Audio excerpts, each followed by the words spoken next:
Alright, press this button. Alright, what's good, y'all? You know what I'm saying? It's Butterfly Mac and we back. Yeah. So, uh, gonna be doing, not gonna lie, we put an all-nighter. I'm trying to get this done. Like, not gonna lie, the story should have been in. I didn't know there was this additional stuff. Like, as soon as they got together and told both their secrets, we should have been done. But they keep adding to it. So we don't see what that's about. If you missed, you know what I'm saying? I did 20 through 23. Go ahead, go back on that past live stream. You know what I'm saying? Watch that before you get over here. We're gonna be up anyway, so you can get that done and come back. You know what I'm saying? But recap. What's recap for 23? 23, we were calling somebody we was supposed to be working with, and they said, "Nah, we ain't gonna work with you tomorrow." We're like, the fuck happened? This motherfucker said some random person came up to them, man, we already know who that is, Ivan bitch ass, and said, basically, bitch, you told him about how I was a gang leader. So he being a bitch, still. So that was the recap, I believe. And we're gonna get it started. Like and subscribe, and I fucked it up already. Like and subscribe if you know what I'm saying, enjoy the content, and let me know a little something, you know what I'm saying? They take money from me every time. 2,000. Alright. It doesn't take long at all for Gray to find a new place for his gambling ring. Before I know it, moving day arrives. Not wanting Ivan around and happy to spend time with Gray, I offer to help him and Jed with their stuff. Sarah comes to help as well, though she lets out an exaggerated groan as she stands around the door to the basement, alongside Jed and I, waiting for Gray to unlock it. Don't you wish we could skip ahead to the part where we're done moving and can go out to eat? Gray smirks as he swings the door open. Does that have anything to do with the fact that I'll be paying? Perhaps, Sarah chirps. As she starts down the stairs, Jed follows behind her. Thanks in advance, Jed says to Gray as he passes by. Oh, shut up, Gray calls out after him. You help run this business. I shouldn't even include you. Well, I, for one, am happy to be giving help instead of accepting it for once, I say. I take this moment to cozy up to Gray before we have to venture downstairs and rejoin our friends. Even without you bribing me with food, I'd want to do this sport with you. Oh, I can think of plenty of things I prefer you to do with me instead. Ray wraps his arms loosely around my waist, tugging me to him. Maybe we should put that imagination to the test then. I shoot back. I can't help but smile as I see my teasing start to affect Gray's expression. You better head downstairs before I carry you up instead. Go ahead. His voice is a low growl. And what would you do to help me up there? What would you do to me up there? I asked. I innocently, as I can manage. I break out into giggles when he simply sighs in exasperation. Your trouble, Gray says with a shake of his head. And you love it. He can't argue with me there. The two of us join Sarah and Jed, already packing poker chips and wrapping liquor bottles up to keep them from breaking. Gray freezes as he sees Sarah handling the items directly connected to his illegal gambling ring. Sarah brushes off his obvious concern when she catches him staring. Jed told me about what you guys were actually up to down here. Can't say I'm too happy with the fact you put Amy and Simon in danger, but I'm glad you're leaving now. Gray's focus moves to Jed, who is equally dismissive of Gray's unspoken accusation. Well, you brought my son down here once, so I figured it would be alright if I told Sarah. My son's old. She owns the building, Gray Hmm. argues. Mysteria is her best friend, and my girlfriend just says standing his Hmm. ground. Why would she do anything to jeopardize people she cares about? I don't want to keep things from her if I don't have to. While Gray struggles to think of a response, Sarah stretches up on her toes to give Jed a kiss. Quite the collection of booze you got racked up before drinking was banned, I point out. The large amount of particularly filled glass bottles still left to be packed away, wanting to change the subject. Guessing you guys didn't have the proper permits for this either, Um. ITs. That would be a safe guess, he said sheepishly, rubbing the back of his neck. You should make me a drink. Come on, I say coyly. Gray and I start wrapping up the alcohol bottles and packing them away as we Hmm. flirt. I'd be happy to. I've actually gotten pretty decent at it after playing bartender on poker night sometimes. Oh, really? I have to put you to the test and verify your skills myself. A sly grin spreads across my face as I seal up a full Hmm. box.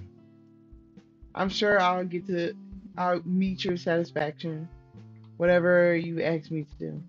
Gray's voice is lowered to avoid attracting the attention of our friends. He gives me a wink.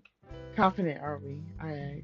Knowing Gray, he's never everything but he's never anything but. It's part of what I find so magnetic about Huh. him. What can I say? Gray says with a shrug. I'm good with my hands. Well, I certainly love to see you in action, I say, giving Gray a cheeky Hmm. smile. How would you come over to my place after dinner? Oh, yeah, I need to see your place. Let's see what you look like. Your place, I repeat. It dawns on me that I've yet to visit. Yeah, that sounds fun, I say as nonchalantly as I can muster. Though I try to keep my tone even, the idea of being alone with Gray at his apartment sounds positively thrilling. Ugh. Get a room, you two, Sarah says with a wink. We're like 10 feet away from you. I don't need a room. I have a whole building. I joke. I look around the basement for a pillow-like object I can lob in her general direction. No such luck. I settle for sticking my tongue out at her instead. Now stop eavesdropping or I'll kick you out of it. Okay, we're going over to see this place. Let's see if you know what I'm saying. Now, by the way he dressed and shit, I bet you got like fucking rock posters or a fucking guitar in there. Watch this, right? The four of us burst through the door to Sammy's famished after packing game equipment, alcohol, and furniture into Gray's car and dropping it off at their new place. Hmm. Should I order two burgers or one with a milkshake and large fries? Sarah wonders Hmm. out loud. Milkshake and fries, Jed answers. We'll get three burgers and share it all. Hmm. That sounds great. That sounds like a great idea. You're the best. Sarah squeals. She and Jed move towards the register to place their joint order. Should we do the same? I asked, turning towards Hmm. Gray. If you like. A hint of a smile plays across his lips, making me curious as to what he's thinking about. What's got you feeling so Oh. amused? Hanging around Sarah and Jed with you just feels very coupley. He ruffles my hair affectionately with one hand. Is that such a bad thing? I place my hands on my hips in mock Hmm. outrage. I wouldn't go that far, he replies. His grin widens as I start to Yeah. pout. I'm just not used to it. My previous relationships have had a different kind of dynamic. I can't say I've witnessed this much with my friends either. Jed is the first. Ivan isn't the affectionate type. I joke. I instantly regret bringing him up during a perfectly Huh. pleasant outing. Nah, his girls don't stick around long. I can't say I've even met most of them. Ray remarks honestly. Ignoring the sour taste in my mind, I find us all a table and sit down while our food is ordered. Right as we start to dig into our meals, Gray clears his throat. Huh. Thanks for helping me out today, everyone, he says. Hmm. Thanks for the food, Sarah replies.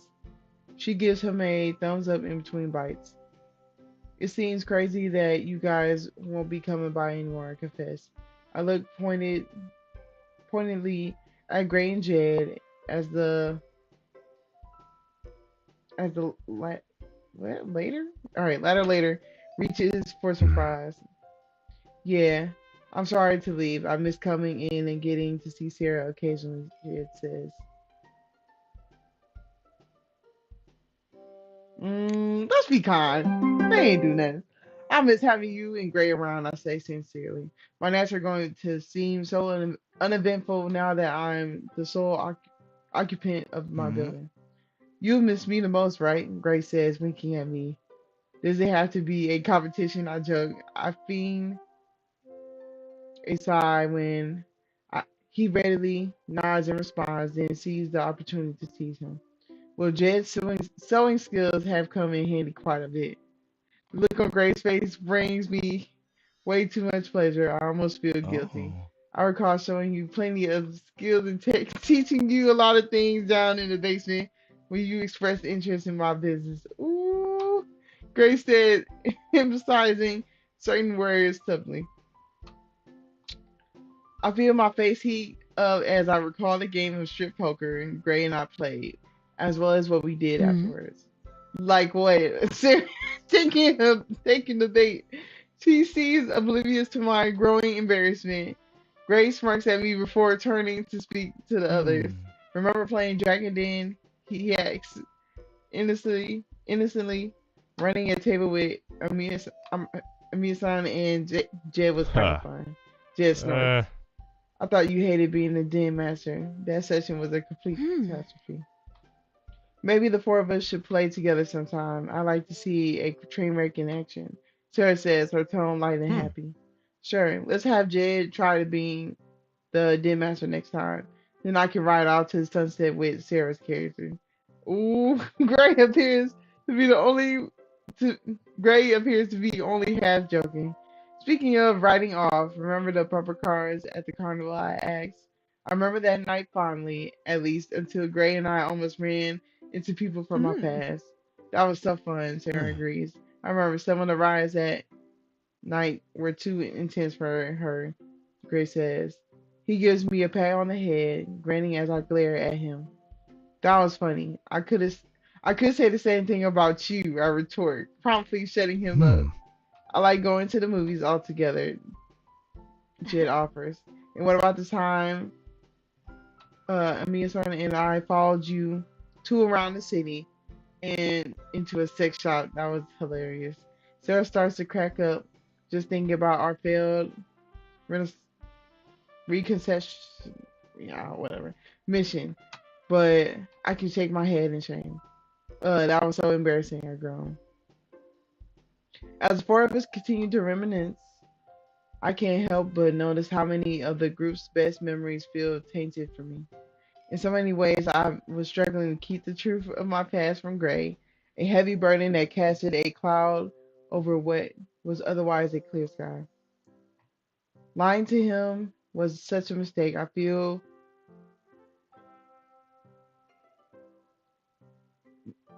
bolstered in my resolve to not do so again.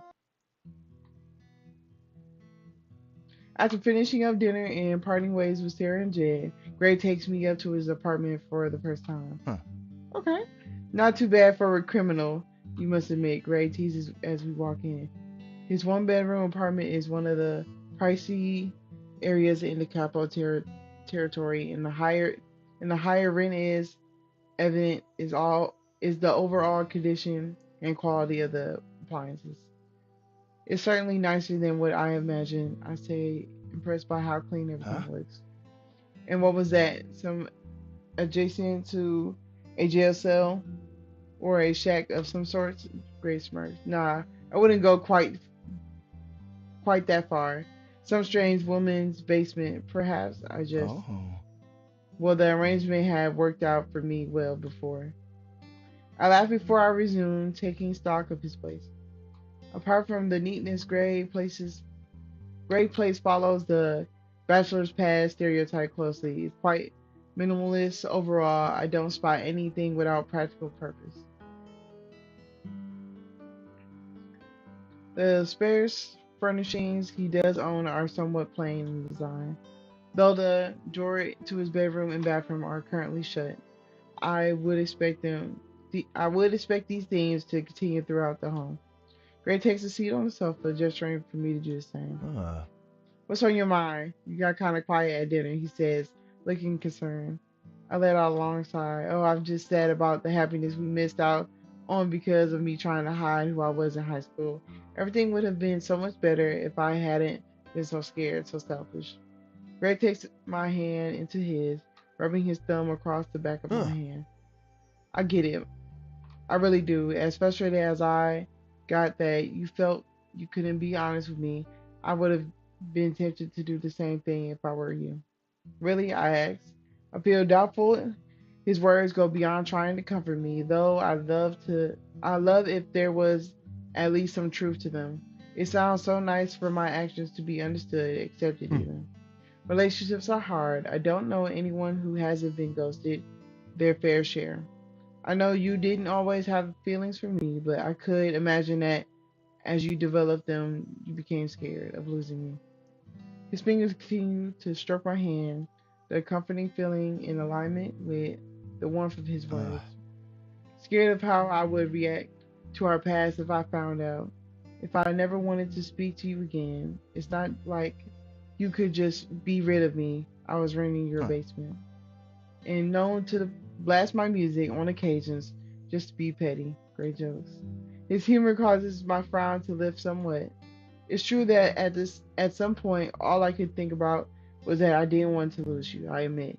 I hate that my fear almost brought that into Hmm. fruitation.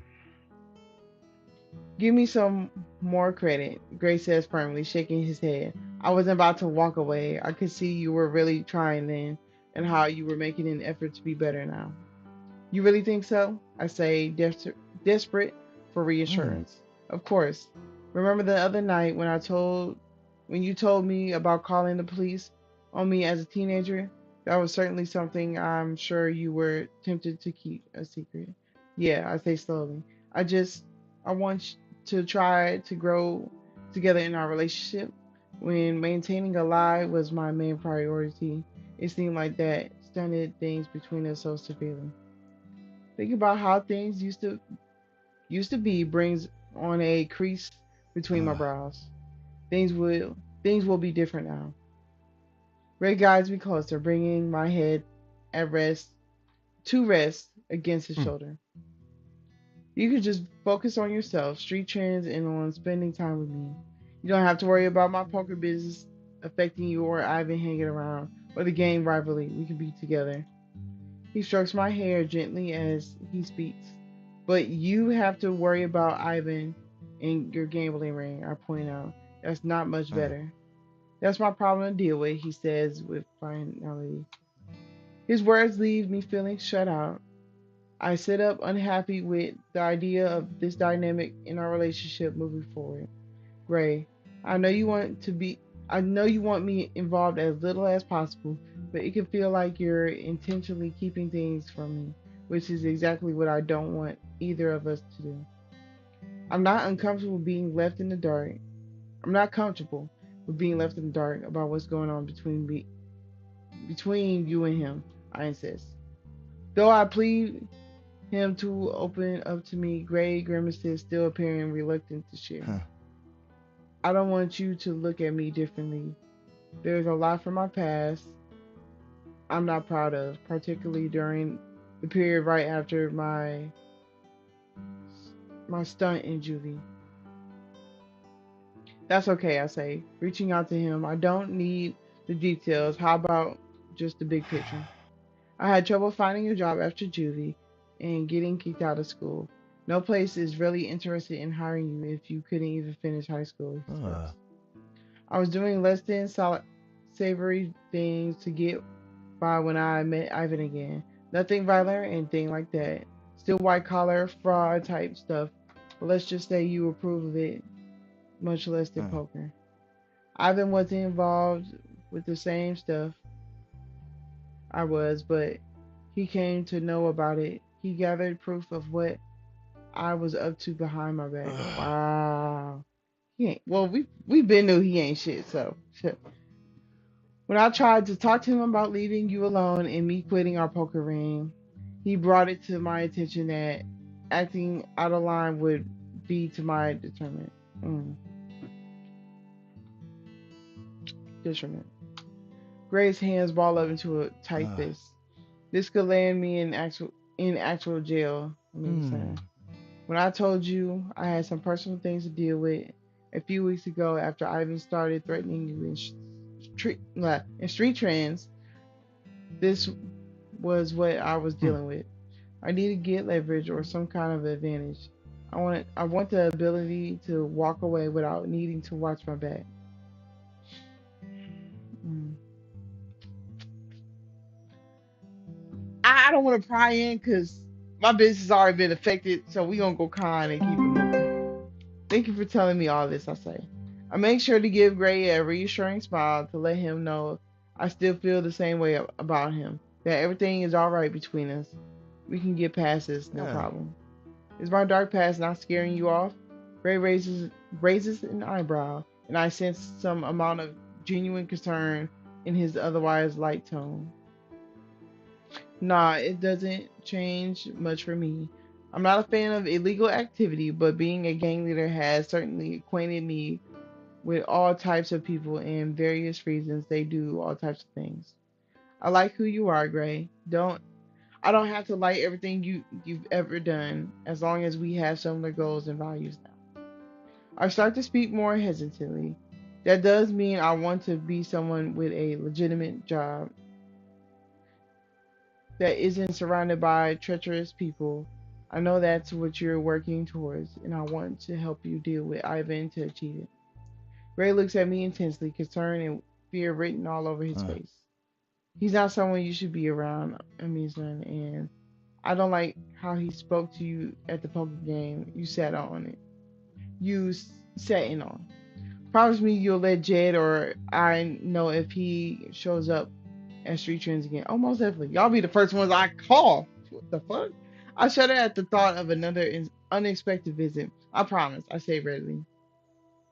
Though I won't hesitate to defend myself or my business after I send word.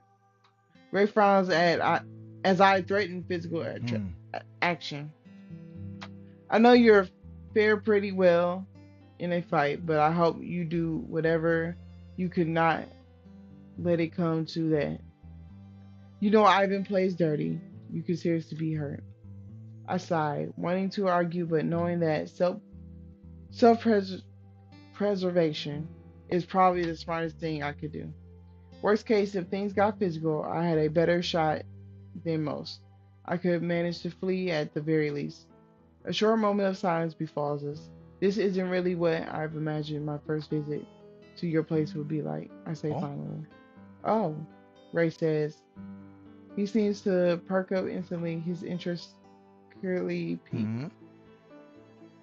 What did you picture happening? I don't know.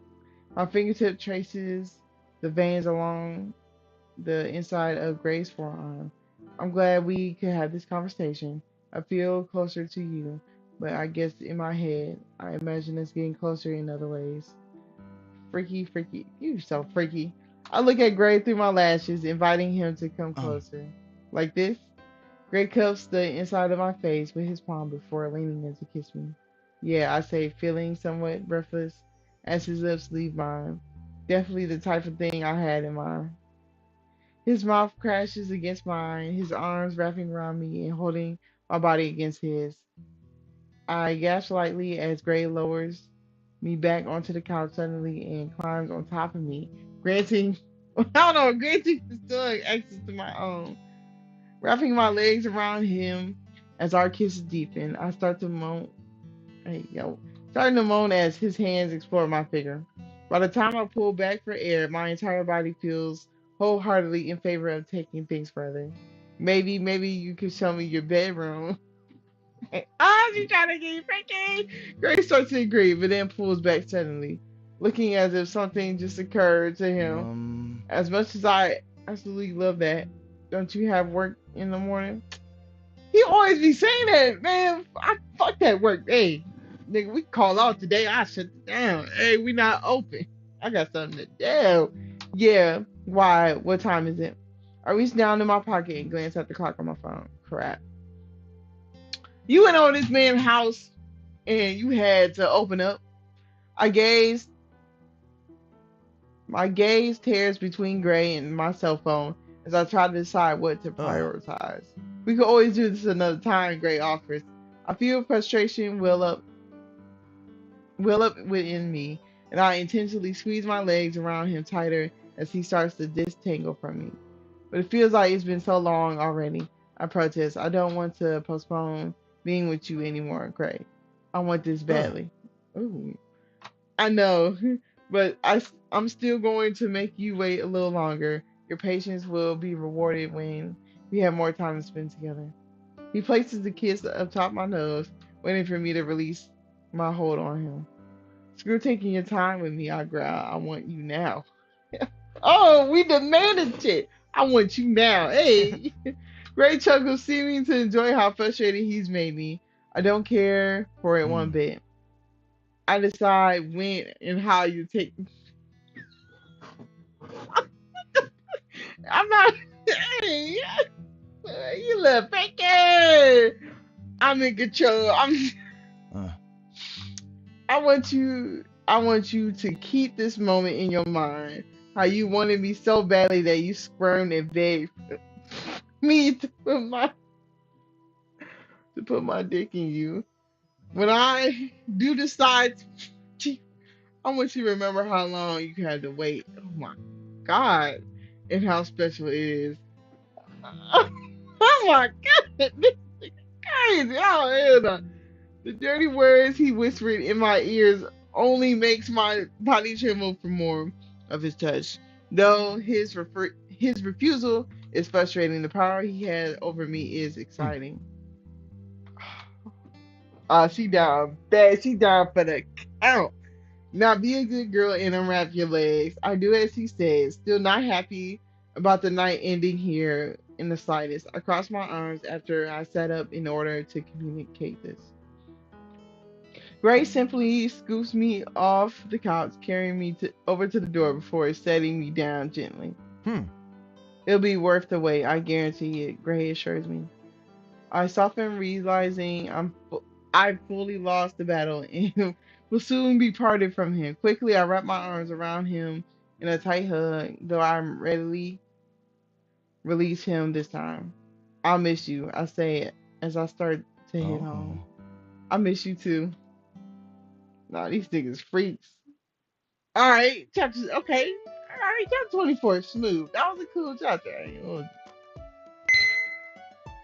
Next. All right. Though it's only been a few days since Gray moved his poker operation somewhere else, the difference in atmosphere is plausible.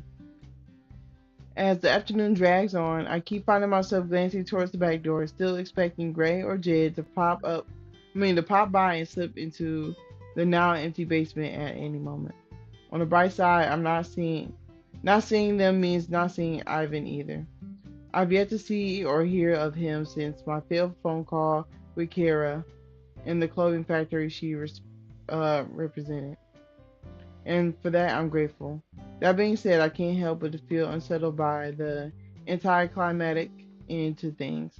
Ivan hasn't been one to take no for an answer so far, but maybe it's only me he tries to walk all over. I sigh as I refold some of the clothes neatly arranged on the display tables, utterly failing to enjoy my rare reprieve, reprieve from the boutique's booming collection of clientele. As far as I'm aware, I've stopped interfering with street trends, coupled with the popularity boost I've gained from the news article and the charity fundraiser. Business as of late has been really encouraging. Though I still need to continue exploring ways to expand my workload, so far I've been managing to handle all the new orders that have come in.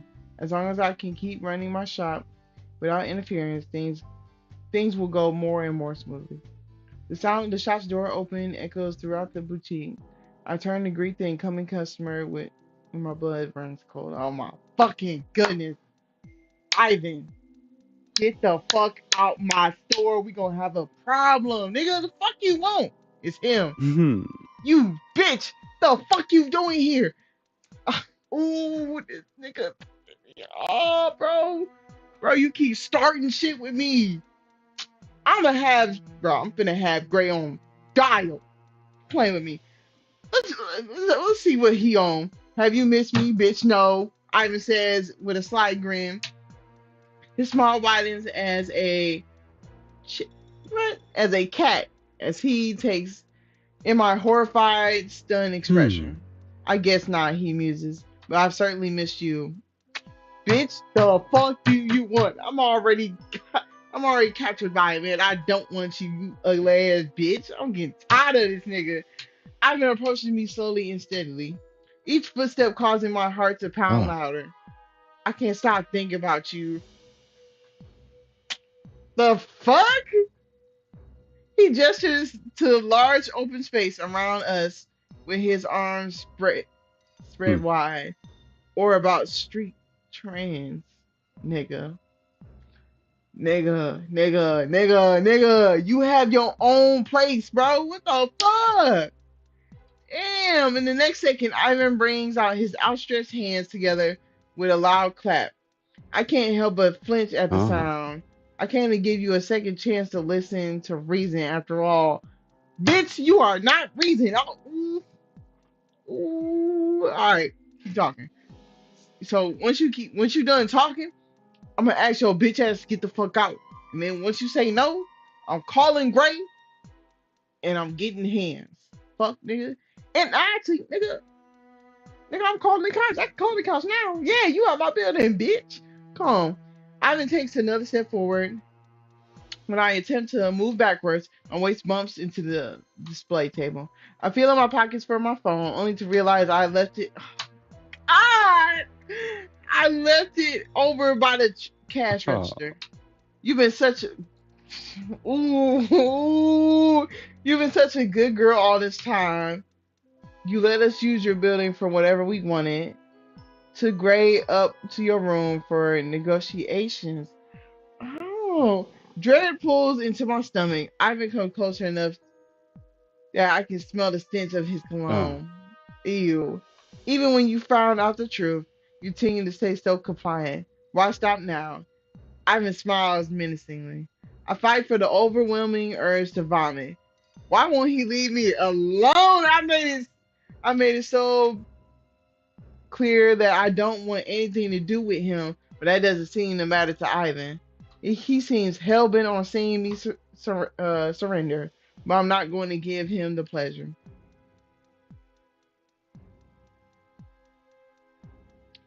Gray told you to leave me alone. Huh. I don't know. Hold on. Gray told me to leave you alone. You had 60 seconds to leave before I call the cops. I don't know. I don't know. I'm thinking about calling the cops. But let's think about it. If I tell him the kind part, he gonna tell me something else. He gonna give me information. That's that's how it goes sometimes with him. But then again, I don't fuck with this nigga. I don't want to talk to him. Let's just get him out.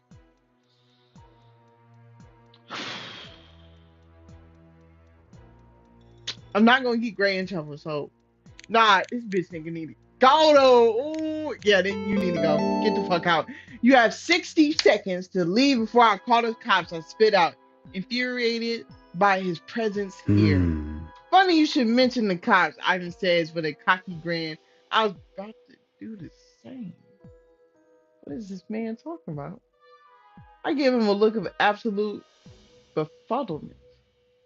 What reason would you have to call the police on me? I asked. This is my shop. Oh. What reason would you have to call the police on me? Ivan replies, his grin widening further. This is either the weirdest bluff I have ever heard in my life, or there's a lot more he's not saying. Either way, I'm despised the smug on his face. So what I'm thinking is he'll be a bitch and snitch that casino shit was going downstairs, but he ain't got no proof. Unless that nigga was taking pictures of, you know what I'm saying, a poker night that happened in the basement. He a bitch for that. But we been knew he was a bitch, so let's see what he got. I ain't gonna hold you. You're not wanted here, I snapped back. It's beyond irritating that I need to spell out the obvious for him. Now that you no longer work in my basement, you have no reason to come by. I won't hesitate to report you for harassment and interfering with my motherfucking business. Yes, my obvious annoyance only serves to amuse him further, unfortunately. I glance over to where my phone is, longing to punish him for all he's put me through. I would think twice about that if I were you, Ivan said smugly. Oh, and why is that? I Ah. asked. I've been putting a lot of thought into a sales pitch for you. I didn't go about this the right way the first time around. You ain't gonna get to the second time. I don't think your pitch makes much of a difference, I say with a snort. I don't want to launder money for you, Hmm. period. Period, poo. But I know you don't, but I think you could be motivated too. How? Ivan leans towards me, resting both of his hands on the table behind me as he's boxed me in. Ugh. Ah, why don't you have your phone in your pocket, bro? My hands curl into a fist instinctively, ready to strike at a moment's notice. Though I told Gray I would use force to defend myself, it's looking more and more like I need to. Hmm. It occurred to me that the cops might be very interested in the legal activity Street Trends has been hosting. Should I call them and let them know? Ivan raises his eyebrows as if to suggest that this is a innocent question and not an obvious threat. You can't be serious, I say. He ain't got no proof. All right, this bitch nigga can call. You know, I'm gonna be like, where? Go check my basement. It's all clear. They go check the basement. They don't find shit. They can't do nothing to you. So call, nigga, call, bitch. Fuck. That'd be way more likely to incriminate you than it would me. There's nothing to indicate that I had any knowledge of what is Oh. happening. How about an eyewitness testimony? I think Hmm. plenty of our regular customers were there when you dropped in the other night. They heard you ask about buying a seat at the table.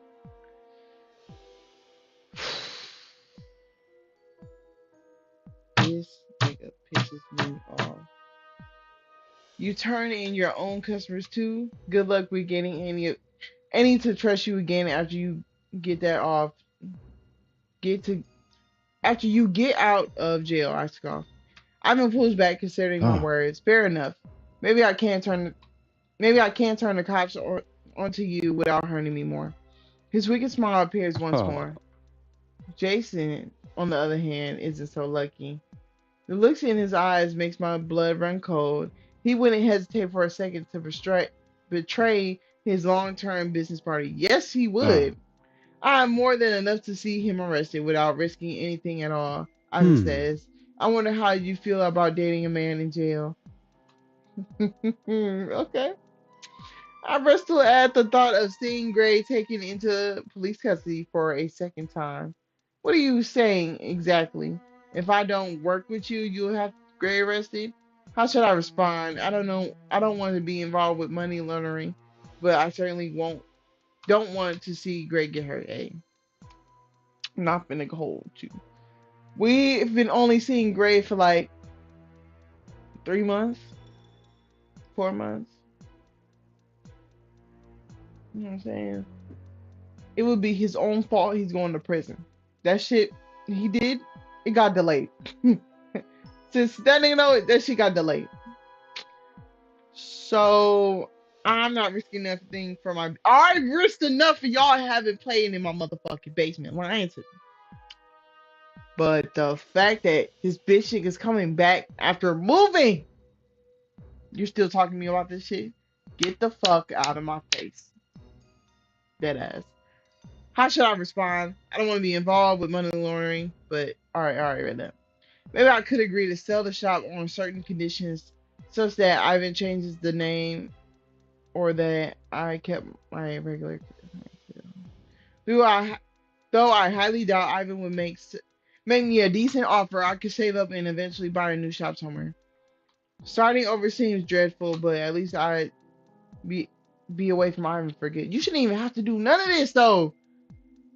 Would Gray be able to say the same to be able to say the same? Okay. Or would Ivan continue to blackmail him into staying and running the poker Oh. ring? I'm not just here to threaten you though. Ivan continues, breaking my train of thought. My arms crossed. Really? You could have fooled me, I say Hmm. bitterly. If there's one thing I've learned about you over the past couple of weeks, is that threats alone won't work. So let me make you an offer. My anger towards him settles down into a simmer as my curiosity takes priority. What could he have to Ah. say? If you won't give me street trends, I'll give the cops what I have on Jason. But if you do, I'll give you evidence. That evidence is said. My brows lift in surprise. You mean the front door of boutique swings open and Jen walks in, bringing our intense conversation to a abrupt hold. Hmm. Yeah, Jen for the win. Hey, Ray thinks we left something in the basement. Mind if I? He stopped short, and when he noticed Ivan next to me, visibly Hmm. tensing. What are you doing here? The boutique is off limits now. I know Gray made that clear, bitch ass nigga. Yeah, Jen, talk your shit, nigga. Ivan shrugs his shoulder, forcing a friendly smile into his Oh. face. I heard you guys forgot something here. Bitch, that's not why you came, lame ass nigga. Thought I would step in and sort things out for you. I was in the area. My eyes narrow in response to Ivan's attempt to talk his way out of the situation.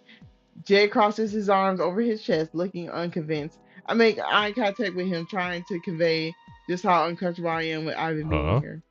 What did we forget? Yeah, Ted. What we forget, nigga? Jay ass still tense. Ivan appears baffled by the Huh? question. What? Uh. You said you heard Gray and I left something behind here. What you looking for? Oh. Lie? Caught you in your lie, bitch. Yeah. Oh, sound dumb as fuck.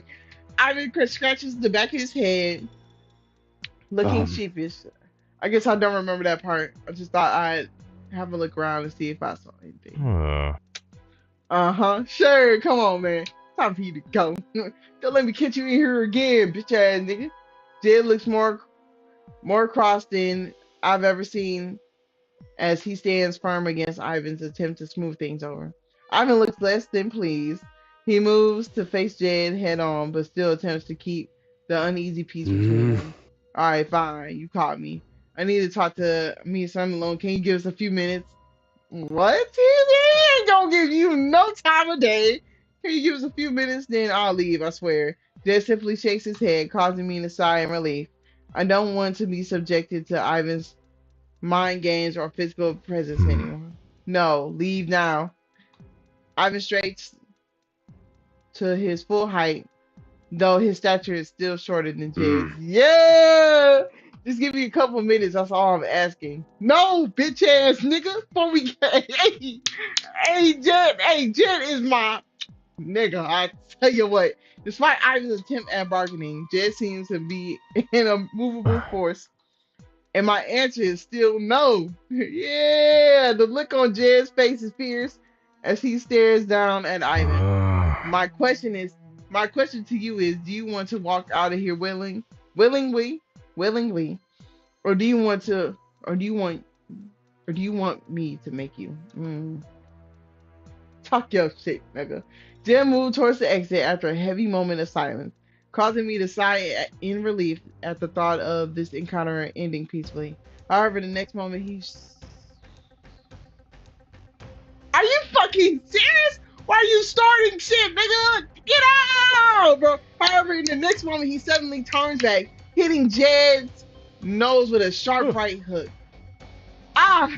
Jed cries. One hand moves. Oh my goodness. One hand moves to hold his bleeding nose as he stares at Ivan in Ah. disbelief. What the hell was that? I told you to leave us alone. You should have listened. Ivan says darkly. Man, Jay, go fuck this nigga up real quick. And hey, I'm gonna jump in too, bitch. He pulls back his fist, intending to hit Jed again. Before it can connect, Jed lands his own hit to Ivan's gut, yup, causing him to double over in pain. As Ivan curses from the blow, Jed moves with his hands raised passively in the Ah. air. You alright? I don't know. I don't want. You alright? I don't want to hurt you, but I've been, oh, nigga, why aren't you being nice to this nigga? This nigga is a threat. He has to go. Ivan kicks at Jed as he gets close, connecting with one of his shins. Ooh. As Jed instinctively lifts his hurt leg, Ivan aims at the other. Damn, girl, you ain't gonna help out? You watching? Jed shoves Ivan back to avoid the blow, pushing his opponent into a tall display case. Ivan crashes against a wooden structure with a sickening thud, his body shattering at the large glass panels. He slides to the floor, surrounded by sharp shards of fractured glass and various accessories. This isn't over. Ivan pulls his body up before staggering towards the boutique front door, wiping blood from his split lip as he moves. And you, he says, pointing at me, consider my offer off the table. Ivan retreats before either of us can respond, though I'm glad to see him gone. Anxiety courses through me when I contemplate what his last words might have been. I doubt he'd be. I thought he'd let me off the hook so easily. If anything, I fear he's going to prepare something even worse than his cruel ultimatum. What did he mean by that? What offer? Jed asks. His clear concern for me, even while he's hurting, racks me with guilt. Never mind that. As I brush off his question, I dip into the other room momentarily to grab a first aid kit. You have bigger things to worry about now, my friend. My tone is light as I look over the wounds Jed sustained. To my relief, nothing seems serious. And her name is Sarah. I'm sure she'll be worried about you, though it doesn't even look like your nose has been broken, just bloody. Let's just stop it soon. Gray grimaces at the thought of receiving a lecture from Sarah. I certainly sympathize, having been on the receiving end of those before.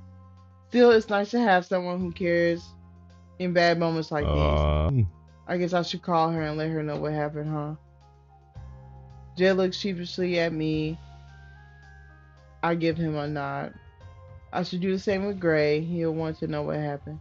I attempt to smile at my brave friend before me. He and I will figure out what to do about Ivan. Just focus on recovering now. Alright, we'll do. Would you mind if I check the basement before I leave to make sure Gray and I didn't miss anything? It seems so important now, but... Alright, yeah, sure. No problem. Let's just unlock it for you. That shit wild. Nigga started fighting and got his ass. Boom! That's what he get, bitch ass nigga. I open up the basement door for Jed, and he immediately starts down the stairs. Thank you, by the way, I call out. I don't know what I would have done. I mean, would have happened if you didn't show up when you did. I did not want to face him alone. I'm glad you didn't have to. I'm glad I could intervene. Jed gives me a nod before finishing his descent and disappearing from sight. While he's occupied, I close up the shop and grab my phone to call Gray. Despite the what the fuck? Me, Shirley? Despite this, whatever. I started earlier. I'm not confident Gray and I can fix this mess. One can only hope. I pace back and forth at the phone dial, eager to call to connect. Moments she does. Gray's warm, deep voice fills my ear. Hey, what's up? It's Ivan, I blurt. He came at the street trades today. He was making demands about money laundering again. I hear multiple swears from the other side of the call. Damn it, I'm sorry. I thought for sure I took care of things when he and I last spoke. Clearly, I was wrong. It's alright, Gray. I don't blame you in the slightest. Jed came by in the nick of time, but he and I got into a fight. Fuck, is Jed alright? Is he seriously? He's totally fine, I rushed to add. Just a bloody nose and a sore shin. I've been fared worse, if I had to guess. But Gray, I've been seemed really, really pissed when he left. He re-signed the deal and tried to force me to take. And I'm worried that it's a sign he's going to do something much worse. I agree. That doesn't sound good. I'll be there as soon as I can. My voice verges on frantic as my fear increases. Do you really think he'll come back tonight? Do you really think I'm in danger? It takes Gray a Ugh. moment to answer. I think we should prepare for the worst. We don't know what he'll strike, but it's likely he will at some point. Better I stay with you while we make plans to better protect you. All right, I say shakishly. I'll see you soon then. Yeah. I'll be there as soon as I can. Try to hold on until then. Soon after we hang up, I hear heavy footsteps coming from the basement. Jed shakes his head in disappointment when he sees me, returning from his strict empty-headed. Gray's on his way over. If you want to take off, I say. I locked up the Hmm. shop. I'll stick around until he shows, if that's all right with you. Mind if I step into the back room to call Sarah? Not at all, it's fine. In the nick, in the time it takes Gray to arrive, I collect some of my most treasured designs and sketches together and pack them up into a box. Jed returns to the boutique main room at some point, grimacing in the aftermath on his phone of his phone call. He leaves me to my task for the most part, though he does offer his assistance when it's time to move the completed box of papers and sketchbooks. Gray knocks on the door just as Jed places the box down in the corner of the back room, safely out of the way. I rush over to the door to let Gray in. He immediately closes the distance between us, pulling me into a tight hug. Jed makes his way to the door quietly, not wanting to disturb us. Gray gasps. Gray grabs Jed's shoulder warmly before he leaves, trying to convey his appreciation without having to disentangle from me. Huh. I owe you one, man. Thank you. Ah. You would have done the same for me, Jed says. He shoves his hand into his pockets, giving Gray a curt nod before he slips out the door. As grateful as I am to Jed, it's so wonderful having Gray here to stay up with me. I'm so glad you're here, I Huh. confess. I'm happy to be with you and my son. Just hope I can keep you safe. I feel much safer already, I say with a smile. Should we head upstairs? I should order something to eat if you haven't had dinner. Mm, mm, mm, mm. The two of us head up to my place and settle in for the night, eventually moving to the living room to sit up and talk things through. What do you think I should do now? I asked. I'm curious to hear Gray's take on what I should do Hmm. about Ivan. I'm not sure. There's much you can do about there's I'm not sure there's much you can do at this point. Besides to prepare for the worst, Gray says Hmm. frankly. None of us have been able to change Ivan's mind much so far. We hardly have any negotiation tools at our disposal. So he's going to come after me and my business, and there's little I can do to stop it. This is terrible, I say, feeling distraught.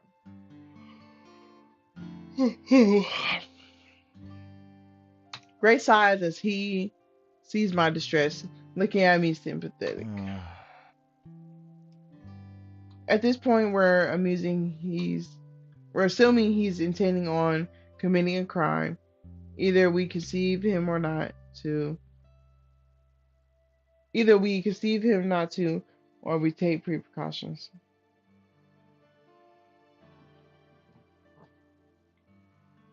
What are the choices? Oh my god! All right. Should we go after him first, or should we contact the police? So here's the thing: if we do the police thing, I haven't got the evidence. Gray goes to jail. If we go after him first, could just beat his ass, or just kill him. I'm saying, but what we could also do is do him do a spy mission, get the evidence that he has against bro, burn that bitch, and then do it. I think that's what I'm gonna do. So right now I'm gonna stick with this. Should we go after him first? I asked. Though I'm not sure exactly what I have in mind, I do know that I don't just want to stay here like a sitting duck. Gray brows Huh? furious. What do you mean? I don't know. Just I attempt to illustrate something with a hand gesture, but fail miserably. I want to do something. I don't want to just wait until disaster strikes to react. Can we hit him where he Ugh. lives? Truth be told, I was actually planning on breaking into his apartment and stealing the evidence. Great minds think alike, my nigga. Ooh, stealing the evidence he has on me tonight. But after what happened to you, well, it doesn't seem nigga. Nigga, that's what he's using against me to try and get this shit from me. So I'm cool with that. Go ahead. That's something I say, sitting to attention. Can we still salvage that plan? Maybe carry it out tomorrow? Yeah. Maybe. Grace said, Hmm. shrugging. But I'm not sure it really matters now. Sure, it takes away an advantage he has, but I'm much more worried that his focus will be on you now. It's been on me though. This nigga won't leave me the fuck alone. So it is what it is. Oh, I reply. The disappointment displayed across my face causes greater Huh. frown. I'm sorry. I just think I'd be more used to you here, helping to fend off anything Ivan throws your way. You're probably right, I said. Maybe we shouldn't talk about this anymore tonight. We might feel a lot more calm and centered after a good night's sleep, I suggest. Maybe you could come to bed with me. Gray raises an eyebrow. I can't quite tell what he's thinking. I shrug off any hesitancy to be vulnerable and try to focus on being honest with what I want. This is a man I've been intimate with, one who's seen me at my worst. I don't have to be embarrassed about wanting him near. I just I just think it could be comforting having you close by. I like to be held by you, if that's all right. Gray pulls me into his arms before whispering in my ear. Oh. Of course it's alright. I like to stay as close to you as I can. I want to protect you. As his warm breath brushes against my ear, I feel my body start to flush with a heat of its own. As if he can somehow sense it, Gray pulls back to look at me with a mischievous look in his Oh. eyes. But try to resist me when we're in bed together, okay? I don't want to waste all this anticipation I've been building up in you on a night where we're both worried and stressed out. I rub my eyes at the smirk he shoots at me. I think I'll manage, but I appreciate the concern. I jump off the couch, heading into the bathroom, first to brush my teeth and prepare for bed. Gray calls out to me as I leave the Hmm. room. Really? Because seem to recall having to drag you off of me. You wanted it so badly, Gray teases. I hear him snicker as I walk away, instilling a desire in me to tease him right back. When it's Gray's turn to use the bathroom, I head into my room, slip out of my clothes, and put on the sexiest sleepwear in my possession. Oh, it's going down tonight. It's going down tonight. Hold on. We'll see who's more irresistible tonight. I await Gray's arrival sitting up on the bed, blankets covering my negligee, only from the waist down, as I scroll through my phone aimlessly. When Gray enters, he gives me the exact sort of reaction I was hoping for. I look up to find him utterly speechless, frozen in the doorway. It's been a long time since he's seen me even close to undressed, and it shows in a way that his eyes can take in my barely covered body. He definitely wants me. Feeling a bit smug, I move to turn off the lights. Well, good night, I say cheerfully. I leave my phone on the bedside and turn to my side, facing away from the side where Greggy will sleep. Ray makes his way to the other side of the bed with the light on his phone to guide him. I hear the soft thud of some of his clothes hitting the floor before he climbs in next to me. His arms wrap around my waist, pulling me towards him until my back is pressed against his chest. Hey. It is dangerous. This is the dangerous game you're playing, Gray whispers, his voice heavy. His hand roams way up my bare thighs, stopping when he reaches the lace of my nightgown. trying to resist me if we're in bed together, okay? I quote. I relish the feeling of throwing his earlier taunt back into his face. That is until his hand slips underneath my cloth and his touch causes me to gasp in pleasure. Second he the second he hears me moan, Ray draws his hand back. Well, good night. Oh, he ain't cheer for that. The cheerfulness in his tone mimics mine from just a few moments ago. Disgruntled and outplayed, I can't help but pout. The resentment quickly melts away when Gray traces the length of my arm gently with the tips of his fingers as his warm body rests against mine. Feeling soothed and calmed by his touch, I soon forget the troubles of the day and fall into a peaceful sleep. Are you dead ass? Why they trying to? Who trying to start? I'm gonna get mad. But then a loud noise wakes us up. I can't even get no sleep yet. Wakes us up from our sleep. We just got into bed, and y'all ended right here. Y'all ain't shit. And now I gotta make a fucking outfit. All right, let's see if we have the shit already. I don't feel like buying nothing. That's some bullshit, bro. And y'all ended like that. Y'all ain't shit. The fuck is? Oh my god! What the fuck is that? I'm not making no fuck ass Tinkerbell outfit, bro. Alright, fuck it. I don't have none of that shit in. I know I don't. First off, what the fuck? Is that part of the dresses? I'm finna get mad. Oh, fuck. Alright, let's go to the shop. Let's find what she looking for. Alright, so let's go. Okay, we'll check shirts, right? What did the shirt look like again? Was it cleavage? I think so. But the puff thing was.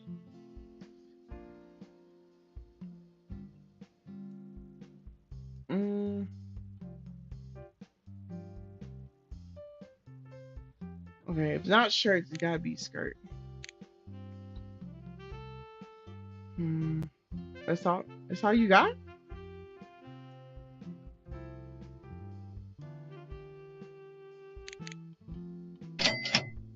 So you can't mess with the ends or nothing. All right.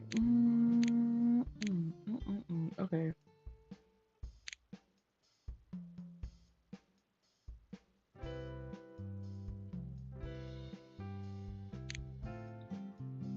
Hmm. What I'm confused about is how do they get that end part of the skirt? Oh, no, that's not it. Fuck is that? Fade?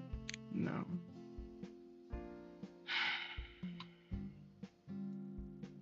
Is this a dress? Maybe it's a jacket. No. Let's see. I don't know.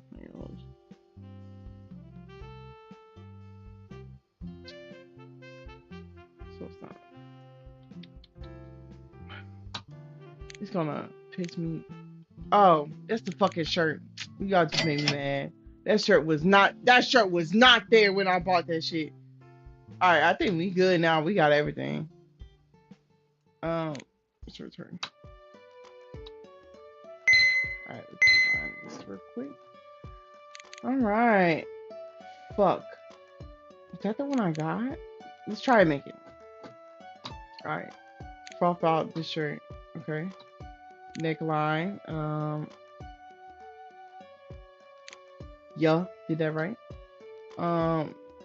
It's green. Oh, I didn't get that. I did. Let's go. That one's perfect. Collar, line, yellow, perfect. Sleeves. Oh, this is easy. Oh, we done. Yes, sir. See, I'm a fashionista now. I know how to make shit instantly. I gotta put that shit on. Oh, cool. Yeah, big crash. So now I even want to start shit. I don't know where. Disoriented by the sudden loud noise that awoke me, I fumbled around my bed, around my end table, trying to switch on the table lamp. What was that? I blurted. Stop. We gotta focus. Ray groans as the light from the lamp disturbs his sleep. Probably nothing. Let's go back to sleep. Oh, you trying to get me murdered. Nigga, I know you heard that sound. Get your ass up. My mind starts racing regardless, inventing possible explanations for the noise. I can feel the sleepiness recede from me as I recall Ivan's earlier visit. No way this could be a coincidence. It's revenge. I immediately sit upright, rushing out of bed before grabbing an oversized t-shirt. Okay, better. I hastily put on to cover up my lingerie as I prepare to leave the room. Gray groans behind me as I reach for the door handle. As I reach for the door handle, still half asleep. Man, he gonna follow suit. Shit, I'm going to investigate. Ah, damn, he didn't follow me. Fuck that nigga. Perhaps it's my panicked mind playing tricks on me, but I swear I hear movement downstairs as I run into the living room. The smell of smoke enters my nose. This motherfucker, if this motherfucker burn my motherfucking shot, we gonna have a motherfucking problem. The smell of smoke enters my nose and the feeling of dread skyrockets. Where is it coming from? I open up the door to the hallway and I am hit by a heat wave of flames. The fire alarm starts blaring immediately. I enter downstairs. The entire downstairs is illuminated from what it looks like to be a somewhat small fire. The lighting casts dancing shadows on the wall. It's as beautiful as it is terrifying. For a moment, I stand there staring at it, absolutely bewitched. Then I come to my senses. Gray, wake up. We need to get out. Not fully awoken, Gray runs into the living room in panic, still putting on his clothes. What's happening? Is this real? Are you sure the alarm's batteries aren't low or something? He asks. Nigga, do you want to look at the flames? Nigga, we got to go. Let's jump off this balcony and be out. There's a fire downstairs, I say, trying to keep my voice from shaking. Damn, all your designs and shit. Ooh, Ivan's finna catch his motherfucking fade. We gotta kill that nigga tonight. We'll have to get out using the balcony. I run into the bedroom to grab our phones. As I enter, I catch sight of the dark figure running away from the rear entrance to the suite. The figure retreats forward towards a parked car. Once inside it, the driver speeds off with the car's light still off. I don't have time to speculate or chase after anyone. I need to get out of here safely. I grab the box I packed before with all my important. See how she thinking? Ooh, I love a smart woman. Woo! With important documents and head over to the balcony. She's not bringing these boxes with me. Emerging on the balcony, I lunge my box over the railing and drop it down to the ground below. Hopefully the fragile stuff survives the journey. While Gray does the same with his box, I whip out my phone and dial 112 to report a fire.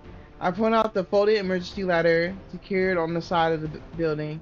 Gray immediately gets to work taking it down and setting it up.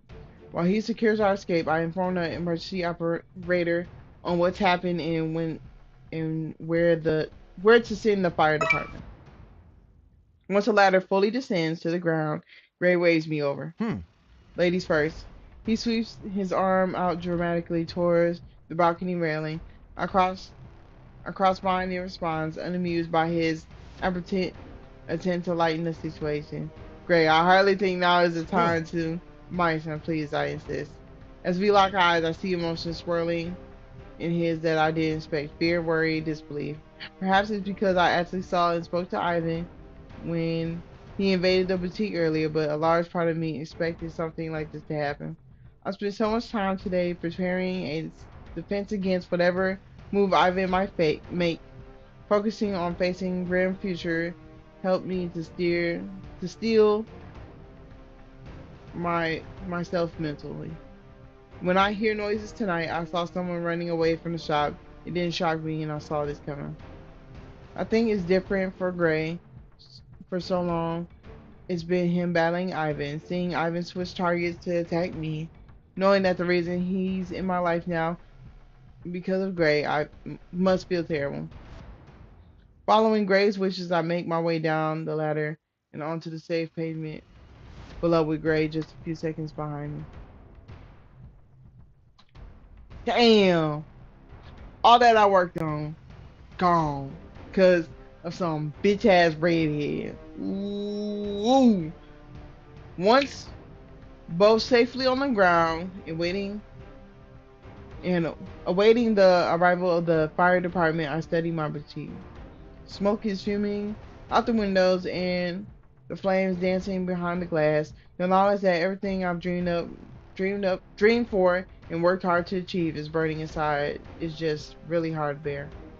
I had hoped that by focusing on preparing for the worst and responding to the emergency as it arose, I wouldn't have time to feel heartbroken. But now that I'm safe on the pavement outside, there's nothing to shield me from the harsh reality of the situation. Almost everything I own might burn. Fighting back tears, I pull Gray in a tight embrace, hoping the warmth of his arms can bring some comfort. I hold my body to his, needing his touch, just as I suspect he needs mine. We're going to be okay, I assure both him and myself. But you're shot. The fire, the fire should, the fire should be here soon. I'm sure they'll be able to salvage it. Gray's hand balled up into a tight fist, and if they can't, insurance should help me rebuild, I answer. His frown deepens, his eyes glued to my building. Maybe we could put out the fire. Maybe it's still a pretty... No. That's not no damn small fire. It hasn't been long since the alarm started going off, grave reasons. Though I'm surprised by his proposal, I start to consider running back inside. The sooner the fire is stopped, the more likely that my shop will be saved. I don't think it's worth the risk, Gray. Worst case, I have to find a new location for street trends. I can make that work. I have all the important stuff with me. I'm cool with that because we need to move anyways. I've been being a dick. And now he can have that spot. Burnt and all. But then I realized it would be better to show him. Leading him over to him with by my hand, I opened up the boxes and shared the contents. I packed everything up I thought I would need, as well as things I would want the most, I explained. Though I'm hoping that the firefighters come soon, I don't lose much. Everything left inside is replaceable. Damn, Grace says, looking fresh. You did all this after Ivan came by yesterday? While Gray praises me as we look through my things, I start to panic. I can't find my design book. One thing. I dig through the boxes in a frenzy, numerous times searching for my prized sketchbook, consisting of my life's work. It's not here. I wring my hands out in frustration. That sketchbook means everything to me. I can't move forward without it. Losing all my designs will set me back almost a decade. Grace squats down next to me in my things, concern clearly visible to his eyes. I'm sure it's here somewhere. I'll help you look. Nah, that bitch in the drawer. As the two of us look over the stuff we salvaged, it dawns on me that the box I packed full of paperwork for my business as well as my sketchbook isn't. I turn towards the building and look for horror itches across my face. It must still be in the boutique. And evidently, I never moved that box upstairs to join the others. Nigga. Oh! My fingertips twitch towards the keys stuffed into my robe's pocket. I had to go back in. Swallowing my rising lump in my throat, and ignoring my shaking hand, I look up at Gray. Were you serious about trying to fight the fire? I asked hesitantly. One corner of his lips tilt upwards to form a half smile, and the glint in his eyes makes him appear downright reckless. I'll do anything for you. Even something as stupid as immature firefighting, Gray says. I know what I'm thinking is crazy. I know I should stop myself from even contemplating it, but even so, let's do it, I say determinedly. Ooh. I take off running towards the back door with Gray's footsteps following just seconds behind. Time is of the essence. Any second the planes could reach the extremely flammable contents of what I want to save. Not to mention the fact that our lives would be at risk. Ignoring my inner voice of reasoning, pleading for me to turn back, I jammed the key into the latch and pulled the back door open instead. The first thing that hits me is heat. The second thing is destruction of what I hold dear. Down the hallway, the entire floor of the storefront is engulfed in flames. Flames lick at the fabric of the display clothes, turning my myriad of colors to black ashes. Curls of smoke billow up towards the ceiling, causing Gray and I to cough even though we're a good distance from the fire. It's grown an incredible amount in the minutes since I've last saw it. Shit, he says. This is really advanced. No way this started naturally. Even in the short time it takes him to speak, I can see the flames inching closer towards us, the back half of the building. Whoever was in here committing arson, likely Ivan himself, must have put something down on the floor as fuel for the fire to spread faster. We can't fight this. We shouldn't go in. Gray tugs on my wrist, wanting me to step away from the safety. No, I can't give up. Not my business, not my future. I had to save those sketchbooks. Where are they at though? Like, knowing I don't have much time before the fire starts spreading down the hallway, I bolt into the building. What are you doing? Come back, Gray calls after me. Now inside, I feel the full impact of the heat and the fire and the strength of the smoke. My eyes start to water and my body starts to sweat as I run into the boutique's back room. Oh, cool. Ain't no fire back here. Shit. Out this bitch. Fire hasn't reached this room, thank God. Almost immediately, I spot the mixing box. I struggle trying to lift it. The contents are much heavier than I remember. Maya said, "Get out of here!" Great shots. Hearing the panic in his voice causes my racing heart to plummet even faster. I need to move. Grunting from the effort, I manage to lift up the box and everything inside. Wasting no time, I turn and run back out of the building with it. Good, good, good, good. Ah, we did it! Good shit, girl. I would be like, it's over. Shit. Slamming the back door shut, I collapse to my knees in a fighting cough. Ray rushes over me, helping me sit down my rescue goods before pulling me into his arms. What the hell was that? You could have died. Shit. She was determined. I had to take the risk, I say firmly. Though my actions were incredibly rash, I stand by them. I need those sketchbooks.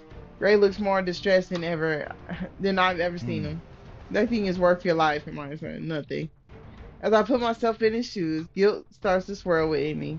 How would I feel watching Gray run into a burning building? He would do that though. Like if something important was in there, he would do the same thing, and I'll be mad. What?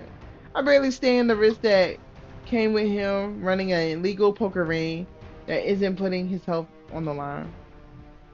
It was your idea to go in and offer Laney. Ah, you ain't shit for that. You ain't shit.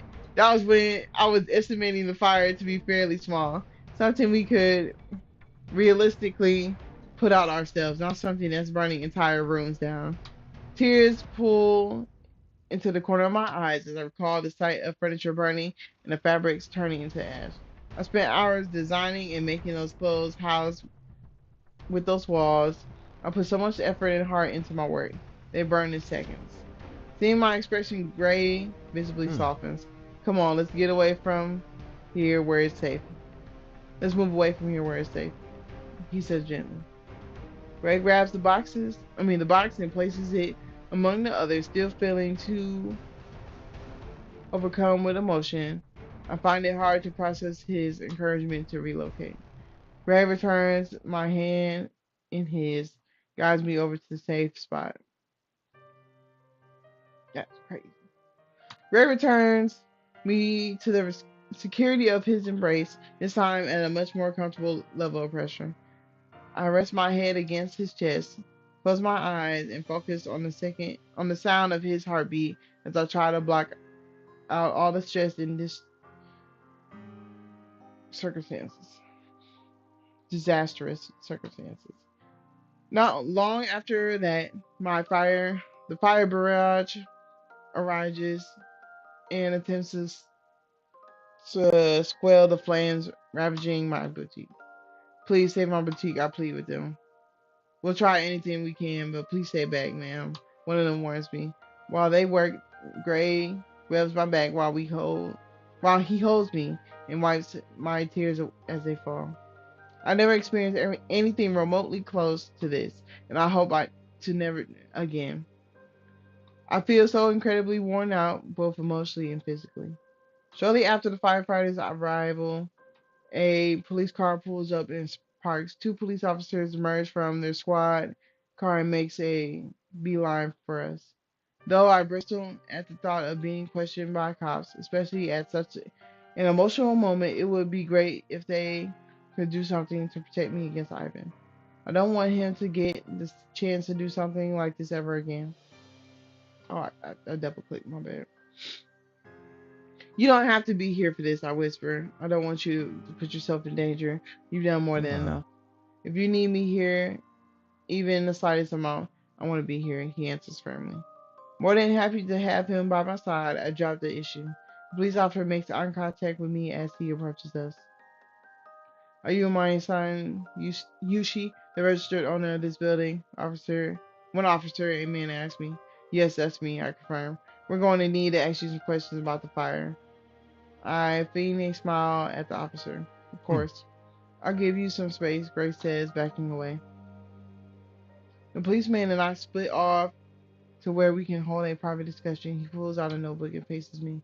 Miss Yushi, the fire department is still working on putting the fire out. Once they do, we can officially determine the cause. Is there anything you could think of that could have started this fire? Anything that stood out to you or seemed to miss in the hours leading up to this? Nothing right beforehand, though I did see someone run out from inside the first floor and into a car shortly after the alarm started. It was the fire alarm that woke me up. He scribbles my response down on his notepad. You usually sleep here? Can you describe the vehicle you saw? He asked. Yes, I live in an apartment on the second story, I say honestly, and it was a black cedar. I couldn't discern what the make or model. Are you aware of anyone who would want to hurt you or your place of business? Yes. He came by my shop yesterday to threaten me. His name is Ivan Novak. The officer looks up at me sharply. What was he threatening you about? He wanted to acquire my shop and I refused. This isn't the first time he acts, and he's progressively been getting worse, getting more agitated when I turn him down, I answer. I begin to feel uncomfortable as the questions start to center around Ivan, unsure of how much I should say. I don't want to drag Gray into this if I can help it. I don't want to give Ivan a reason to go after him more aggressively. You think he orchestrated an attack on your business because you wouldn't sell it to him. I give him a shrug, trying to match my nervousness with the appearance of nonchalance. Your guess is as good as mine, I say. All I can say for certain is that he's been harassing me for a while now. I do know he led the Riverside. Ooh, are you snitching? Damn! I do know he led the Riverside gang back in high school, and I could be really aggressive over territory. And could be really aggressive over territory. Maybe he didn't like that an academy alumni started a business so close by. The officer raises an eyebrow. That doesn't seem like it would be worth committing a crime and risking jail time for. I guess it depends on what his priorities are and how confident he is that he'll get away with it. I'm guessing arson doesn't typically leave a lot of evidence behind, I mused. Not normally, but there's always a chance. He states, matter of fact, anyone else you can think of that we should speak to? I continue to answer the police questions to the best of my ability while giving away too much information about our situation with Ivan. You already did. You talking about high school shit. Come on, man. By the time we finish, it feels like hours have passed. I'm more than ready to be reunited with Gray. Relief floods through me as I catch the sight of his face. How are you? Did they question you yeah. too? Don't worry about me. The whole conversation took like 2 seconds to get over with. Gray says, reassuring me. I look up at Gray, feeling on edge. I told him about Ivan, that he's been, let's see how he feels. He's been bothering me. I didn't mention you, but I'm worried that. Gray holds up his hand to stop me. Don't worry about me. You did the right thing by telling him. But what if, wait, sir, Ivan tried to kill you? I'm far more concerned about that than I am his dumb blackmail. Anger flickers in Gray's eyes as he speaks about Ivan, but it vanishes as his focus returns to me. What are we going to do about him? What should we do about street shootings? I feel incredible. Hold on.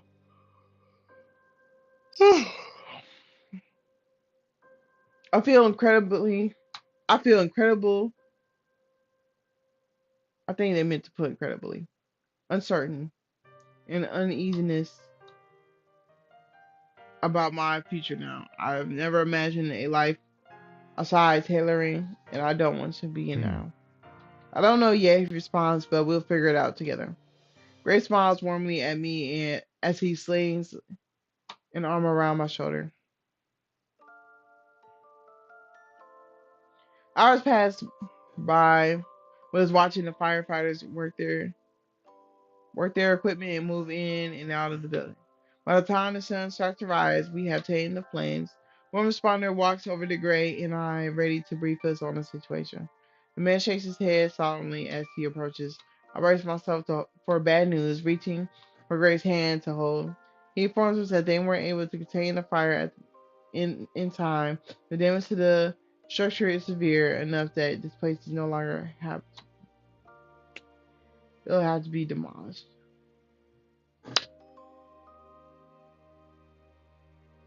Mm. They found evidence of gasoline and matches clearly pointing to arson. Despite all the effort to manage my expectations, it still hurts to hear. Street trend's gone. When firefighters leave and it's just the two of us, I can feel the weight of Gray's stare watching me. I know he's worried, but I can't bring myself to meet his gaze. He gives me some space to digest. A familiar voice interrupts my brooding. I look over to find Sarah and Jade walking over to us, concerned clear as day across their face. My eyebrows lift up in surprise at the sight of my best friend, along with my spirits. My, I stretch my arms out towards Sarah, signaling that I need a hug from her. She obliges. What are you guys doing out here? Doing here?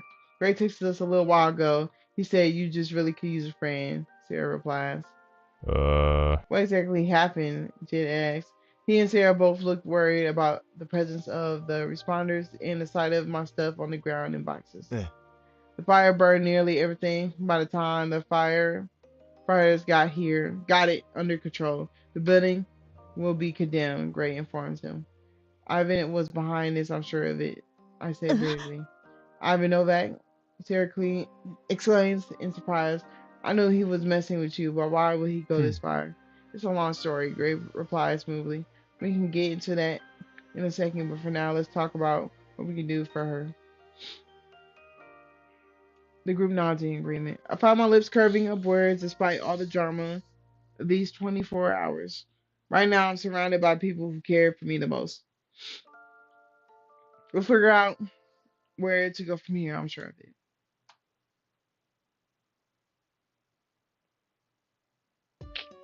Wild. Wild. My fucking goodness. Ivan. Ooh. Ivan. Ivan. Ivan, I'm gonna beat your ass. I swear to goodness, bro. Like, there's no way you did all this shit, bro. You want me that bad? Like, damn. Like, you evil, bro. You a different type of evil, bro. You evil, bro. I ain't gonna hold you. I wanna change your outfit. I don't wanna see her in this dress no more. Alright, let's see. Here. Let's see. Oh, he was rocking the puff. We'll go with this part for now.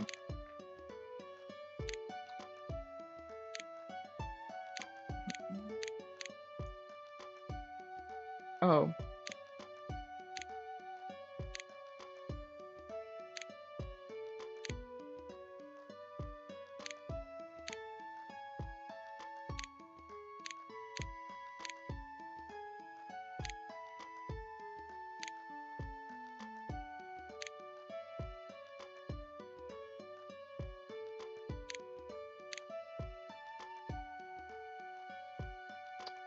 I want to change.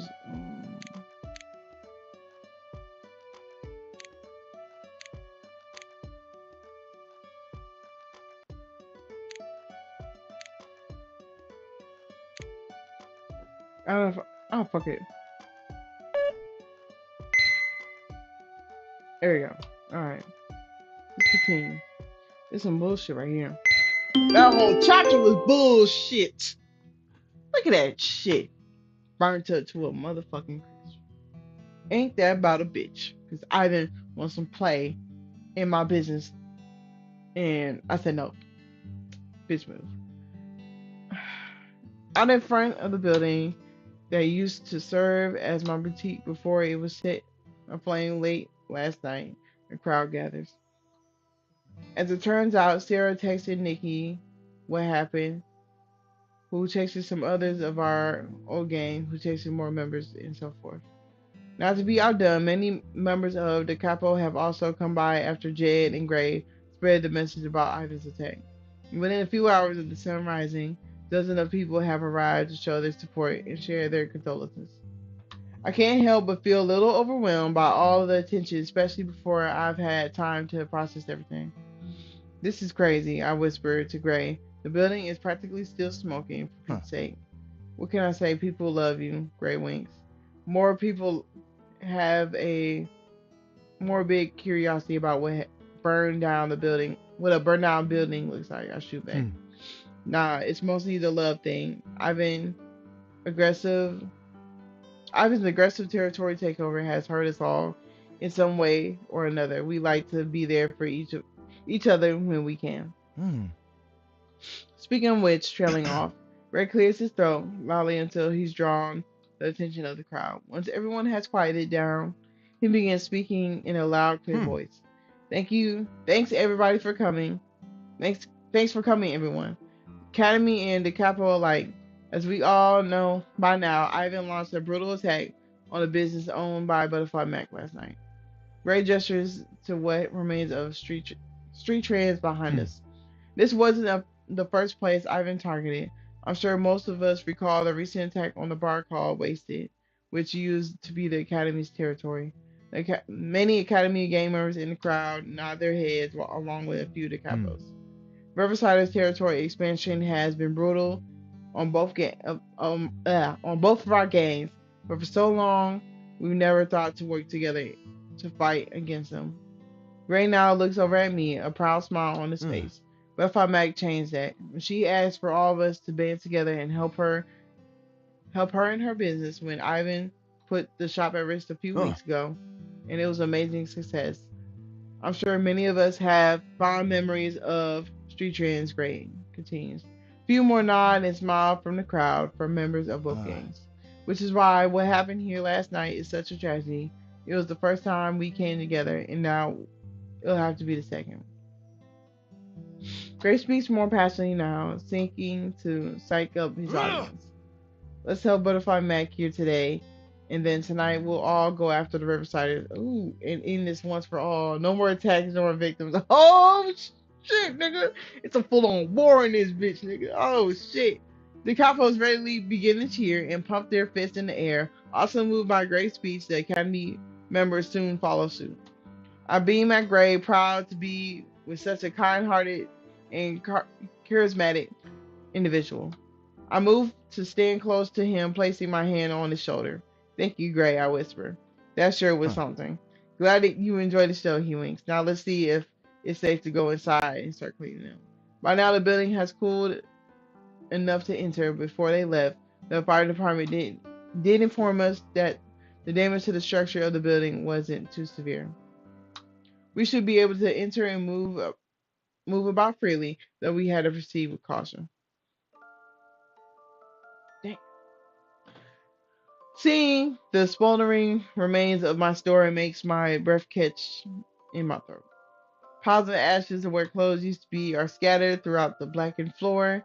Tears pool in my eyes as I recall the hours spent designing and sewing all the garments within my boutique. Just the time I could rebuild. I try to take deep breaths to steady myself, trying to focus on The fact that my insurance payment will allow me to find a new location for street trends. Praise the Lord for that. What? Man, it'll all be okay. I'll have a shop again soon. My dream hasn't taken from me just yet. As the others enter the building and take in the depressed, destroyed state of the boutique, they glance over at me with pity in their eyes. Sarah and Jed take control of the group, giving out orders on on how to clean things, as well as take stock of what's been lost and what has been salvaged. Personally, I do much besides pace across the floor of space, grieving what I've lost. Uh, Are you alright? Ray asks. My mouth my mouth twists into a grimace. Not really.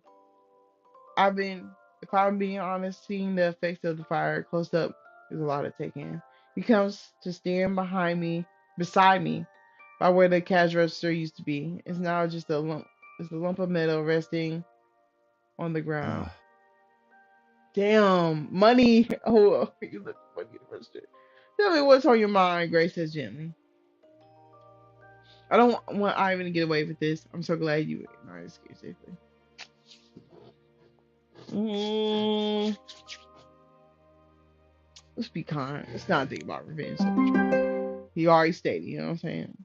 I'm so glad you and I escaped safely, I say. I can't stand the idea of you getting hurt because you had chosen to stay the night here instead of your own place. Greg gives me a incredulous, huh. incredulous. And so the whole point of me saying over was because we thought something might go wrong. We decided it would be better if I was here to help.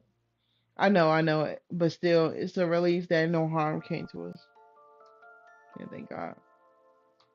He looks around the black and burned shop and then back to me. The expression on his face looks so Uh, disheartened.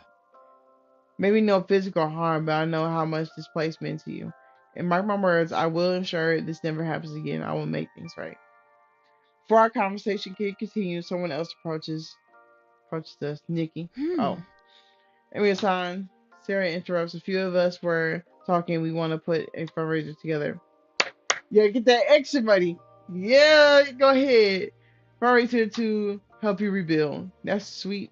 That's really sweet of you guys, but it's totally not necessary. I say, my insurance should cover at least the majority of what is needed. Just call them to make Mm. sure. At least let us put up a post on the internet about it. Sarah paused. If people really want to help, I think they should be able to. After some after some more arguing back and forth, I eventually throw my hands up and surrender. Okay. Oh, alright. I say you win. I guess I shouldn't fight you so hard when you're trying to do something for my benefit. I just don't want people to spend their money on me when I'm sure it's alright. Mm. Yay, I promise I'll make sure the insurance coverage thing's super clear. Sarah smiles. This will just be for those who want to show you a little extra support. As Sarah walks away, triumphantly after receiving my blessing, Greg takes Greg can't help but look a little impressed by her. Taking notes on how to argue with me, I joke. oh. Oh, definitely. Greg agrees. As much as I love how willful you are, I love taming that into submission even more. I playfully smack him on his bicep, making him laugh. Don't make me sound like some kind of animal, I say lightly. Gray waggles his eyebrows at me Hey. suggestively. But we both know that's exactly what you are when you're alone with me. Nigga, stop being freaky, nigga. We trying to get to something, bro. Damn. You see this burnt shit? It's your fault, nigga. God damn. Nah, that's crazy. Blame on him was kind of crazy. My bad. Keep this up and I'll smack you again. As much as I try to pretend this is some kind of serious warning, a smile fights his way into my face Yeah. anyway. Go ahead and give into your urges. You'll be the one proving my point, Gray teases. I throw my hands up into the air and surrender and laughing. You're way too much for me to handle sometimes, you know that. Gray shoots me a downright Ah. devilish smile. Oh, believe me, I know it. and I'll keep reminding you of that fact over and over and over. Unable to take any more of his teasing, I wrap my arms around his neck and stretch up on my toes until I can press my lips against his. As we kiss, some of the others in the room start to notice and begin to whoop and holler at us. Gray ignores them, recasing me in his arms. We happily return to my affection. When our lips part, I settle back down on my feet with a knowing smile on my face. It's certainly an effective way to halt Gray's unceasing Huh. teasing. Well played, he says, grinning. You as well, I reply honestly. I know you were trying to brighten up my mood. It's sweet that you sought to distract me from, well, my arm gestures to my ruined boutique in a grand sweeping motion. From how crappy my life is right now, or the street trends part of it. Anyways, thanks for helping me. Remember, there's still good things in Huh. it too. Anytime, I love putting a smile on your face. Gray beams at me with a warm smile of his own before nodding his head over in the direction of the main area of the Oh. store. Ready to start cleaning this place? Gray asked. Of course, it wouldn't be right to expect anyone else to do everything for me. I want to pull my own weight, I Huh. answered. Alright then, let's get to work. Two of us approached Sarah and Jed for a breakdown of the groups and tasks assigned to them. Sarah and I soon lead the charge of sorting out the salvageable items, while Gray and Jed handle a lot of the heavy lifting. When lunchtime comes, we all chip in some money to have pizza delivered. When the food arrives, we all find spots to sit in our newly swept floor. There's no escaping the fact that it would be much more comfortable if we all went to a restaurant together, seeing as I no longer have furniture or people to sit on. Even so, we don't want to take the chance that anyone will overhear our Hmm. conversation. So earlier today, I mentioned putting into our view with the Riversiders. Gray says in a loud, clear voice, "Here's how we're going to do it." He stands in front of the two gangs almost immediately. Everyone's attention is fixated on him. We all want to know how to take the Riversiders down. This is the first time so many of us have been on the same page. Even when both gangs were helping me sew a large amount of garments needed to participate in the charity showcase. A limited number of people showed up. Fighting the Riversiders is something nearly all of us are on board with. Too many of us have seen the places and people we love get Huh. hurt. Ivan Novak, or the Hammer, is motivated by money most of all. Greg continues. He takes over territories to expand his business and look for ways to launder. Yeah. So the solution is simple. If we take his money away and threaten his livelihood, we'll take away his power. We can't keep relying on fistfights to solve our problems. We need to hit him where it actually Huh. hurts. The problem is great products. I know Ivan uses a warehouse he owns as his main place of operation, but I don't know exactly where that is. Huh? Wait, seriously? I thought you and Jay were in the business with him. Hmm. Nikki interjects. It's true that Gray and I sometimes play poker with Ivan, but we don't socialize much outside of that, Jed answered. Couldn't you host a poker game at the warehouse? Nikki asked. Gary shakes his head in dissent. Ivan is incredibly secretive about this sort of thing, he replies. He has hardly ever invited me to his apartment, let alone show me his secret operations center. Maybe we should stick to fighting. We can just straight up challenge Riverside to a fight, Sarah suggests boldly. Now it's Nikki who's shaking his head no. Part of the reason the Riversiders have been so successful through Ivan's leadership is because he never leads them into a fight unless he knows he can win. Novak rarely fights head on unless he can guarantee some sort of advantage. Nikki continues. When scooping out a new territory location, he waits to attack unless he's confident in his numbers. How many people he has, how many people are inside, how long it'll take for a back up to arrive. So it's hopeless then. One gang member asks, I guess we shouldn't have expected much. Riversiders have been beating both of us for a decade now. For a decade now, another says Hmm. dejectedly. That's not what Nikki's saying. We just need to find where Ivan's warehouse is and take them by surprise, Gray asserts.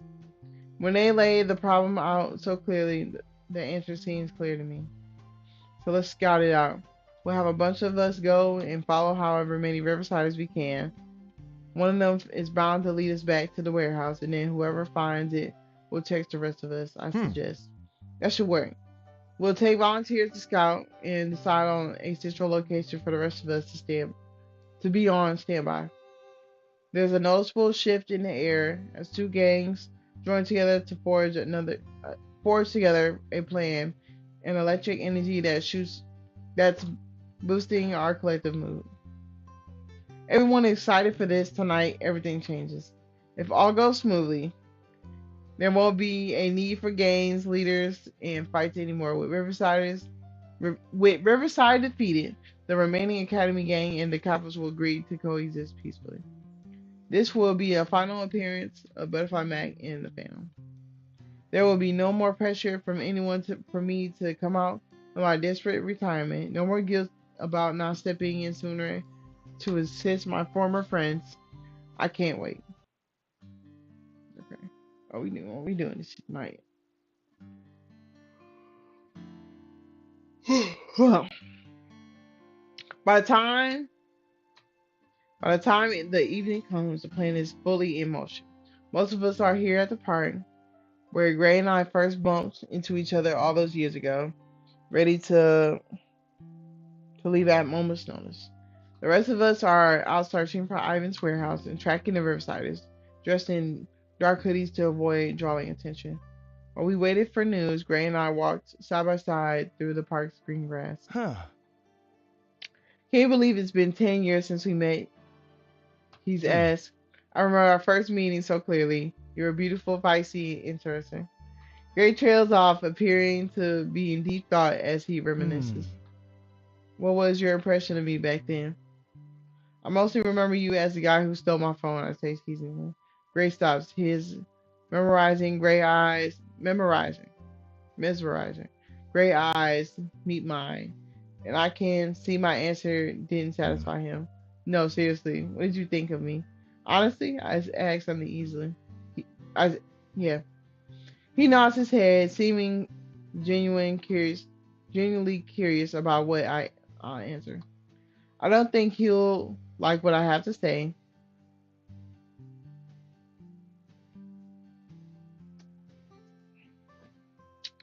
What's the real truth? Mm,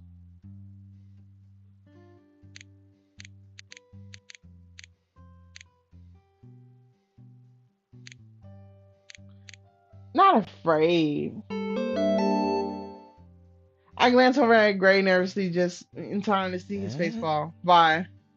His voice barely a whisper. The moment I found out you were the Gray, Jason, the moment I realized I could lose everything just by associating with you. All my friends, my best friends, especially my classmates, they all hated the Capitol High for the constant amount of crap your gang puts us through. Gray nods, apparently finding my explanation Uh. acceptable. And before you found out I was Gray Jason, he asked, I take a moment to think back. He introduced himself during our first meeting, and there were a few minutes before that were before that where I remained blissfully ignorant. I thought you seemed capable. I recall someone who could handle themselves in a fight, someone who could be relied on, and I thought you were considerate for lending me your Uh. jacket. I'm glad you saw that. You saw me in that way, Ray says. His eyes look brighter than before, but his demeanor gives off a sense of Uh. urgency. But I mean, son, I think a lot of shit you heard about the capital pulling was Ivan pinning us against each other. I know you heard about the. I know I heard about the academy doing tons of stuff you never would have Uh. okayed. At the time, I believed the rumors, Greg confesses, but now, after growing so close to you, I think I know the truth. Greg could be right. When we thought it was the capital high acting as a constant thorn in Commander's Academy side. Could it have been Riverside? So you're saying all those pranks one person where one person thought they saw something that pointed to the Huh. capo. Might have been fake. Could have been as simple as a Riversider wearing a stolen DeCapo's hoodie or planning a swipe student ID, Gray Huh. says. Now, I'm not saying it was all either. Our games definitely pranked each other, retaliated against said, said pranks, and fought countless times. Ugh. But I think he did enough to ensure our number one priority was always each other, not Riverside. He finishes. It's an interesting theory, I say slowly. And it would certainly be convenient if we could both blame Riverside High for a bunch of stuff.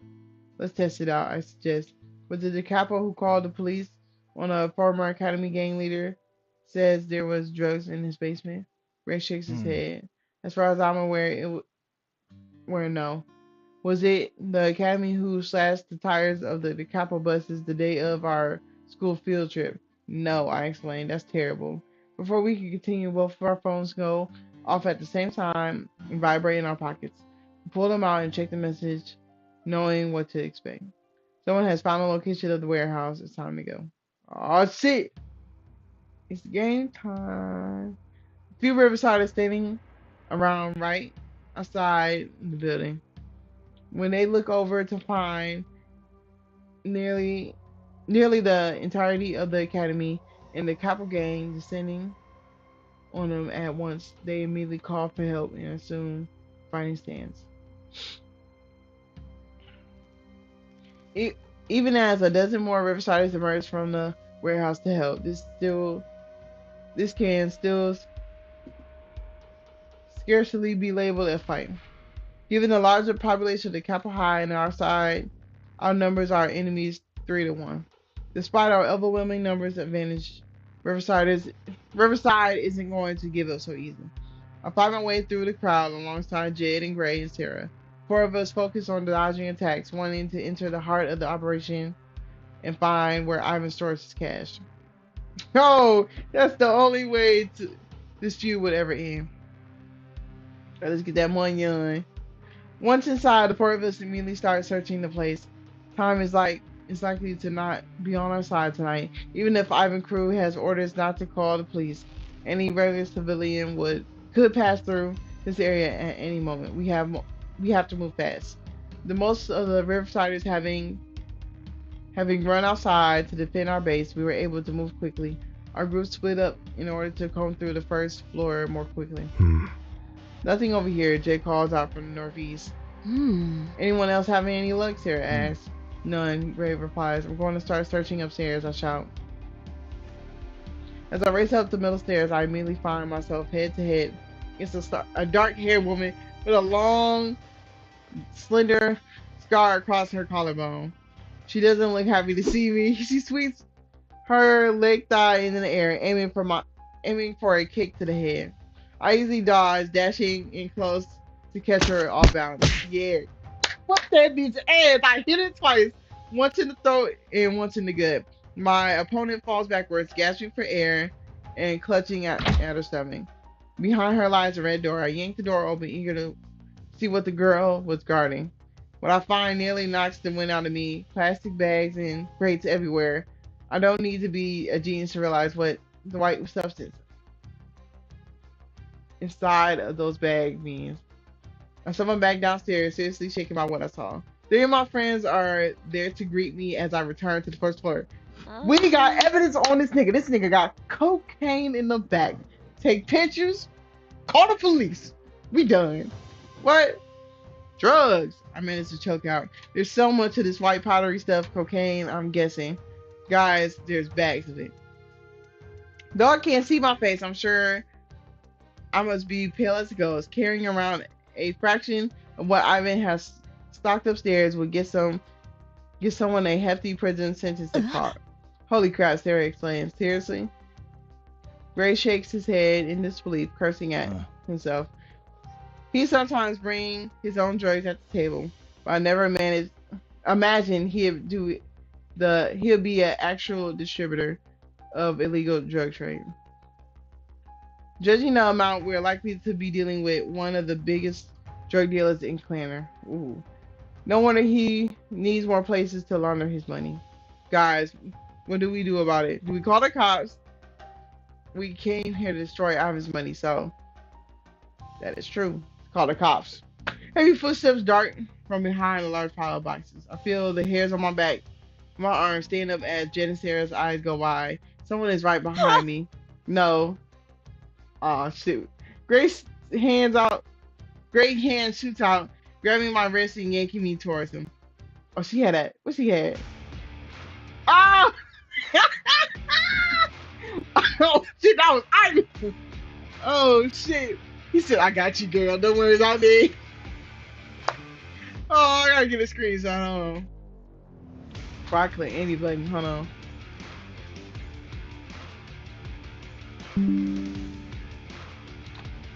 Type shit, type shit. Alright, let's lock in. I fall into Gray's side, immediately wrapping my arm around him to steady myself. Gray holds me tightly to his chest, clutching my body. I turn to see Ivan standing where I had been just seconds ago with a knife in his hand. But that nigga tried to cut me. This nigga always with knives. Call the cops. I'm telling you. If you think you can harm even a single hair on her body, you got another thing coming, Novak. Gray sneers at him. I narrowly escaped being stabbed by Ivan. Damn, Ivan says, it seems I was a little too slow. Damn, this nigga don't give two fucks. Oh yeah, that nigga crazy. His eyes were darkened, wrathful, yet his lips curled into a wicked smile. It's incredibly unsettling to see. Oh well, there's always next time, right? He says nonchalantly. Ivan lunges towards us, his blade catching the light as he moves. Oh shit. Gray pushes me forward towards safety and tackles Ivan head on, managing to knock the knife out of his hand. Good. Somebody pick up the knife, please. Laying several feet away, Jed kicks it to a far corner of the warehouse, away from everyone else. Gray and Ivan grapple each other, both trying to gain the upper hand into the fight. Before any of us could help, more Riversiders run over and attack us, both looking to aid Ivan in the battle. By the time I managed to incapacitate my attacker and turn my attention back towards Gray, what I witnessed nearly makes me. He better not have this nigga in the chokehold. He better not have stabbed that nigga already. Like, come on, bro. Ivan has Gray pinned against the concrete floor with one hand wrapped around his throat. Gray's face is starting to turn red as he struggles against Ivan's grip. You seriously think I can let you just walk away after what you saw? Ivan spits. I nearly throw myself onto him, desperately wanting to get Ivan off of Gray. Before I can make my tackle, Gray catches my eye and shakes his head almost bewildered by his refusal. I stand stunned for a moment, and that's when I spot what Gray was really up to. Literally behind Ivan's back, I see Graves reach into one of Ivan's pockets and pull something out of it. All I see is a single flash of silver that gets stashed into Gray's own pocket, and then the fight is fully on. Gray takes hold of Ivan and flips the two of them, so Gray now holds the upper hand. He throws a punch after punch, aiming for Ivan's head. Ivan does his best to deflect the blows, shifting out of harm's way in each time. Finally, one lands, then another, as Ivan becomes increasingly disoriented. Guys, Nikki runs over to him screaming. Someone started a fire on the other side of the building. We have to get out of here now. Oh God, not another fire, not more destruction. Who started it? Was it one of the Riversiders in desperate attempt to get us out? Was it someone from the academy or the capital wanting to abandon street trends? As if this wasn't bad enough, police sirens soon. Oh fuck! Everyone outside and in starts scattering, running as far as they can. Gray just picks up the pace, still throwing punches. Ivan's face is bloody and bruised. Gray, Jed warns, let's move. Jed doesn't acknowledge Jed. Ivan now offers a little resistance against Gray onslaught, looking completely out of it. Gray, I starting to get concerned. Abruptly, Gray stands up. He wipes his bleeding knuckles onto his jeans as he observes his handiwork. Ivan lies unconscious on the ground. Finally! Damn! I've been begging for this beatdown for fucking days now, bro. Outside, the police cars rush into a nearby road before coming into a halt. Numerous cops exit the vehicles fully clad in tactical gear. Sarah pulls a reluctant red. Wait, Sarah pulls a reluctant Jed through the rear exit, yearning me to come with them. But I have to stay. Come on, I scream at Gray. Despite my desperation, I'm determined not to leave here alone. Gray finally bolts over to me, grabbing me by my hand and pulling me into a run alongside him. Together, we flee out the back entrance. Easy, we outrun the officers, most of whom stop to apprehend those left behind. We finna get a good ending. You know who finna go to jail? Ivan. Why? Because that nigga had cocaine. Get that nigga out. I'm ready. I'm ready for this. Hmm? Taylor, Taylor Tales Plus. You are about to read the normal epilogue. Taylor Tales Plus contains not only the last CG, dang, the last CG, but also a longer epilogue with a very steamy scene. We on stream, so I can't even get that shit. Will I get it when this is over? Maybe. Get a longer, blah, blah, blah, blah. No. All right.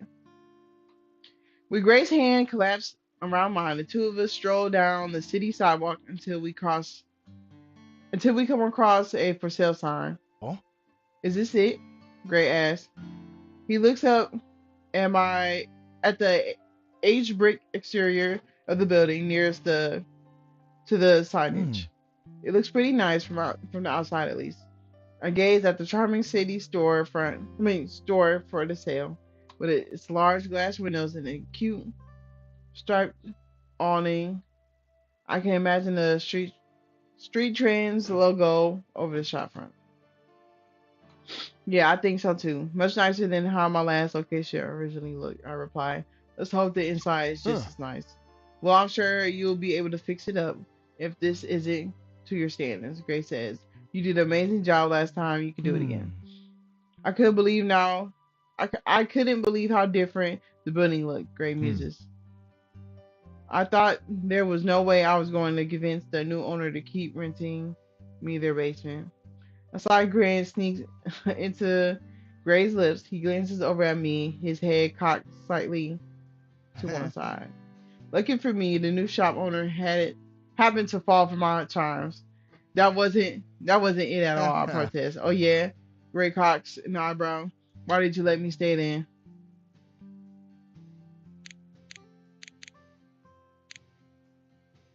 Yeah, telling the truth. I wanted to make up for high school SAG. Even though it would have been so much more convenient for me to send you away, I wanted to take the opportunity to help you out. I lower my eyes, feeling a wave of guilt wash over me. It feels incredibly familiar to what I felt when Gray first asked we, if he could stay in my basement for those few months. I know my actions put me through a lot of these past 10 years, even if it was Ivan who planted the knife. Ray sighed softly before placing his fingers underneath my chin and gently lifting my head to meet his gaze. Well, although I can't pretend that you're taking pity on me, taking pity on me was what I wanted to hear. That decision was the reason we got a chance to know each other. Gray leans to kiss me, his lips starting to part. Before we connect, the lack of heels running down the sidewalk interrupts. So sorry I'm late. We turn to see the seller agent I had previously set an appointment with rush towards us. Let's get you both in so we can see the rest of the place, she says, pulling out a set of keys. But as you can see already, this is a wonderful building set in the heart of downtown Atlanta. It's a prime shopping destination with plenty of restaurants and other stores nearby. She unlocks the dark oak door at the front entrance, leading us inside. Okay, this is nice. Okay, with a wax wooden floors and bright clean windows, it's clear this place is much better shape than my last. The seller shows us the entirety of the main floor quickly while still giving plenty of details about positive features of the site. By the time we return to the front of the shop, I'm convinced this place is my next stop. It's perfect, I whisper to Gray. I whirl around to face the seller agent, plastering on a discerning, expression. Well, if it's not perfect, I've seen a lot of other places this week, and this one clearly needs a little bit of work. The floors in the back need to be refinished and the walls are outdated. I don't think this is worth the asking price, I stay firmly. Though the agent looks taken back, she quickly recovers. Two of us begin negotiations, arguing back and forth until we reach the number she says she'll bring to the client. Once that's concluded, she excuses herself, saying that Gray and I are welcome to look around a little longer on our own. Now alone with him, I trace my hand along the walls, trying to picture how displays should, should be set up. Huh. Remind me to take you with me next time I need a new car, Gray says with a smile. I shrug my shoulders. Never hurts to try, especially with a large purchase. Anyone can Huh. do it. But not everyone can do it well, Gray points out. True. Hey, speaking of large purchases, I hesitate for a moment before continuing. Have you heard anything about Ivan, about the Hmm. drugs? Ivan hasn't left police custody since he was arrested that day in the warehouse. As I heard, he was denied bail after his hearing. Wonderful news, Hmm. wonderful news. And besides, Gray Silver's eyes flash Oh. as he pauses. He's not a threat to us anymore, even if he somehow was released. I got hold of his house key while he fought back then. And I've since destroyed all of the evidence he has against me. Good shit. No, it's all good news. It doesn't quite comfort me. There's something else that's on my mind. I just worry. I mean, there's so many people there that day. What if they wanted to avenge Ivan or take his place? Would they come after us? I question. Ray shakes his head Hmm. firmly. I promise you, you're safe now. It's all over. The police shut it down. When the money is gone, so are the opportunists. Gray says confidently. He walks over to me and moves in close, pulling a trail of kisses along my neck. For a moment, I close my eyes and enjoy the sensation of my body relaxing at his touch. But I know better than to get caught up in him right now. Careful, I say, spotting him playfully. I don't own this place yet. Oh. That's just a formality now, isn't it? Surely we can. I jump back from Gray's attempt to secure my waist in his grasp, giggling all the while. Not until the paperwork is signed, Oh. mister. You're no fun, Gray protests. At least meet me for drinks tonight to celebrate you making your first offer. Is that really something to celebrate? Shouldn't we wait until I have an accepted Huh. offer? I laugh. We'll go out then too. Alright then. It's your money, I tease. Gray opens his mouth to say something, but then closes it abruptly. What? I ask Yeah. scarcely. Nothing, he says innocently. I place my hands onto my hips, not buying the act. Oh. It's a surprise, Gray smiles. And when will I get this surprise? My upturn to his lips increase until his smile turns Hmm. wicked. That's also a surprise. I fiend a groan, which he finds Hmm. amusing. So drinks tonight. Let's meet at Wasted in an hour. See you then, I say. I kiss him on the cheek before leaving, wanting the full 60 minutes to prepare. When I walk into Wasted at the beginning of the night, the first thing I do is search for Greg.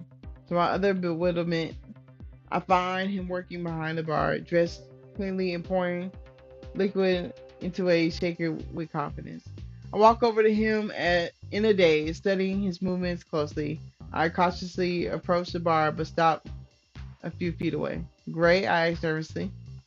I call, my call catches his attention. He looks over at me with a proud smile on his Huh. face. You're here, he exclaims. Come sit down. Sliding into a seat at the far end of the bar, I look up at the still grinning Gray. Since when do you work Huh. here? I question. Since today, actually. The last guy quit after Riverside's brawl that took place here last month, and the owners have been desperate to find someone to fill his shoes. Gray smiles at me, a force of calm combating the shock I felt from seeing something unexpected. As a as that emotion settles, several powerful others take its place. Excitement, pride, and joy. Gray, this is amazing, I exclaim. What a great fit for you. You're so used to working nights, and I know you've mentioned mixing drinks during poker games before. I'm really, really happy for you, I smile. Gray's own smile is so strong it practically lights up the Huh. room. Thanks. That's sweet of you to say. So this was your Hmm. surprise, I asked? Well, not exactly. Before I could respond, I feel a sudden tap on my shoulder coming from behind. I swivel in my stool to find Sarah right behind me and Jed just a bit further away. Hey, I say, surprise, what a coincidence. I didn't expect to see you two here tonight. Sarah brows spirit furrows at my Mm. words. What do you mean? We're all planning on meeting here tonight. Now it's my turn to look Uh. befuddled. You didn't tell her? Jed's ex Gray? Tell me what. I turn to stare at the silver eyed man behind the bar as Oh. well. It was a surprise, Gray explains. Ah, He asked everyone to come to here tonight to celebrate the end of all three gangs. Sarah asked, everyone? My eyes scan the room trying to discern my best friend's meeting. Upon closer examination, I spot numerous familiar faces on the dance floor and along the bar. This place is packed with members of Clanner Academy and the Copper gangs. Nikki is among them. When he sees me staring at him from across the room, he smiles and waves hello. Hmm. Now that Ivan's out the picture, I figured it's time for you and I to retire from being the Phantom and Butterfly Mac. Yeah. We're going to embrace our new titles instead. Before I ask Ray what he means, he disappears into a room marked as staff only. And then, in the next moment, the volume of the loud music pumping through wasted speakers is had. As partygoers look around, confused, Ray emerges from the back room and grabs a champagne flute from underneath the bar. Armed with a fork, he clinks the glass until he has the attention of the room. Huh. Hello, everyone. Thank you for coming. And those of you who weren't invited and happen to be hanging around here tonight, I apologize for the interruption. There's a free beer in it for you if you let me ramble on for a minute. And just like that, the room happily gives its attention over to Gray for the time being. Dozens of eyes are upon him as he steps out from behind the Uh. bar. Tonight we celebrate the first day, the rest of our lives. He falls silent for just a moment, letting the anticipation build up. Hmm. Tonight marks the end of the Riverside gang that's been terrorizing Cleaner since our high school days. Ivan is gone, and after everything that happened, no one has wanted to take his place. As a result, the Riversiders decided to disband. The announcement incites some cheer from the crowd. Ray waits until they die down to continue. As the leader of the Capitals, I decided it's time for our gang to fall suit. Phantom is retiring, and we're all moving forward with our lives. Gray stares out in the audience with a stern look, as if daring the Capital to defy him. None do. Instead, my days will be better spent with Emiya-san, who's been trying to leave the gang life behind her for a decade now. As some eyes glance over at me, I straighten my posture and stare back, giving a brief nod, letting them know that Gray is communicating my wishes. My days as their gang leader are over. Ray briefly pauses his speech look at me if to ask if there's anything I want to say. I'm happy to help you all if needed in your own lives, like you helped me, but that'll be as me, so not as Butterfly Mac. The Cleaner Academy gang is no more. I broadcast clearly. Many of those from the Academy nod in understanding. Together, we're going to start a new future. Grade's tone of voice lifts considerably, altering the atmosphere of the room along Huh. with it. If her Amy Hassan and I, that would be as boyfriend and girlfriend. They made it official! As tears erupt amongst the audience once more, I feel a blush creep along my neck. We've been, we've never been officially labeled ourselves as a couple until this moment. I can't stop. I can't stop the goofy grin from spreading across my face as I watch Gray command the Huh. crowd. When I first met, damn, you finna tell the whole story, all right? When I first met Amy Hassan, I could, I could see she was beautiful and confident. I wanted to get to know her, to spend time with her. As I did, I learned what lies underneath. Gray's Gray locks eyes with me, his warm gaze full of Oh. affection. Amy Hassan, your determination, perseverance, and passion are all inspiring. You've made me want to be a better man, to seek out new Hmm. opportunities. I wouldn't be standing here today without you. And trust me when I say there's nowhere else I'd rather be. I'm finally heading down a path I can be proud of. I blink back, the tears pulling at the corners of my eyes as I listen to Grace's kind words. To hear such high praises from the man I love and respect almost overwhelms me. As I beam at him, Gray smiles back before looking back at our own, at our, at our now former gang mates to close Hmm. out the speech. Oh, my mouth is dry. I need some water. Okay, any more? Just a little bit. So let's drink in celebration of starting the next phase of our lives. Everyone, the best is yet to come. All right, all right. Oh. To Gray and Amy and Sign, Jid Huh. shouts. To the former Butterfly Mac and Phantom, Nikki Mm. yells. The power couple, Sarah cheers. As many among us, as many amongst us, the gathered group of gang mates echo the sentiment. Gray ducks back into the other room and restores the music to full blast. Some start to dance again, moving and swaying their bodies to the bass while Gray glides back behind the bar counter, and starts pouring beers. I lock eyes with Nikki, from the hallway across the room and begin to make my way over to him. So, I say, breaking the heist, Ivan was a drug dealer. Who would have Huh. thought? Nikki snorts with amusement before becoming more Uh. serious. I have my suspicions, but never had anything concrete to go on. I wish I could have done more to stop him. When I think of all the lives that have been affected, Nikki shakes his head separately. Ah. You and Gray did a great thing taking him down. I'm just glad Ivan drug trade hasn't affected my students. How are they? I asked. I remember many of them fondly from my days spent making costumes for the school Huh. play. They're all good as adolescents get.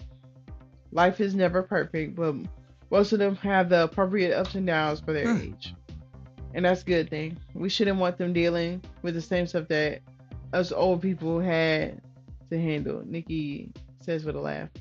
Uh, Tell me about it. I can't believe we're hitting our late 20s. The years seem to go by faster and faster outside. Tell me about it. If you would if you would have told me 10 years ago that I'd be dancing in a room with the capos today, I would have called you crazy. I would have called me crazy too, I laughed. As the two of us gazed out at the dance floor, chock full of mingling former Academy and DeCapo gang members, I've already started to feel nostalgic for this time. We put so much effort into helping each other, being there for one another. Now we're on our own to find a new pathway forward. We'll stick together, I'm sure of it. This isn't the last time This is the last time we'll all get together, Nikki added calmly. I blinked, surprised by him practically reading my Hmm. mind. The things we've seen and done over the years, that's unique to this group of people. No one else will completely understand what it takes, what is it, what it's like to be a member of our gang. That's a powerful draw, Nikki explained. Ah. Just wait. This will be the first time of many to come, Nikki assures me. I hope you're right, I say honestly. I know I am, he winks. Hmm. Come dance with me, Sarah shouts. She maneuvers around the dance floor until she comes upon Nikki and me. Where's Jed? I asked. I scanned the crowd for his tall form, eventually spotting him over by the bar with Gray. Hmm. I told him to get another drink for a while. I wanted to dance with my best friend, Huh. Sarah grins. Go ahead, Nikki says. I was hoping to catch up with some friends before they left anyways. Are you sure? I asked. You could come Eh. dance with us. Maybe in a little while. I wore myself out before Gray gave his speech. Nikki explained. See you guys later. Nikki takes his leave, abandoning me and Sarah in her infectious energy. I let go in an exaggerated sigh. You're impossible to say no to. I jokingly Hmm. complain. I take that as a compliment, Sarah beams. The two of us link arms and make our way to the dance floor, intent of having a good time. At this moment, amongst the mass of friends and former game mates, loud music and mood lighting, I love my life. When Gray bumped into me on the street corner a decade ago, there's no way I could have possibly predicted the impact he'd have on my life. Hell, I didn't want him in my life at all. And though leadership of the Cleaner Academy gang was thrust upon me both then and now, it served us together and forced me to open up to him. I'm grateful for this chapter of my life, for having the opportunity to act as Butterfly Mac. I'm also relieved that it's closing, leaving me with Street Trends, Gray, and my friends to start anew. It finally feels like I have the opportunity to focus on what I want and what makes me happy. Starting now, I'm going to make it. I'm going to make the most of it. It's going to be one hell of a night.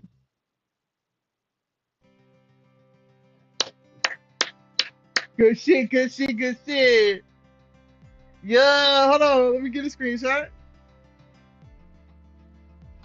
You know what I'm saying? We got to shout out to the developer, Selena. You know what I'm saying? Type shit. I'm going to let this play. These some good scenes, I got to say. Good scenes. Y'all did a good job on the art. I ain't gonna hold y'all. Good shit. I need it. So what I'm hearing is I need to go back off stream and get that that last scene. Let me get that last scene for sure. All right, let me know if y'all liked it. I ain't gonna hold you. You know what I'm saying? I thought that shit was like a. I give this story. I give this story a solid 9 out of 10. This one right here. Now, what I'm thinking is we do like not gonna lie, they story is longer. Shit, but I love it though. Like, got good action. You know what I'm saying? Good little air scenes, everything. So what I'm gonna do is I'm not gonna play all the routes because whew, what I might do is just play. Oh, Ah. gotta get a screenshot of that. Like the photo, like the photo. Good shit, good shit. Hey, this is good, right? Oh, I fuck with the outfit. I ain't gonna hold you. Oh,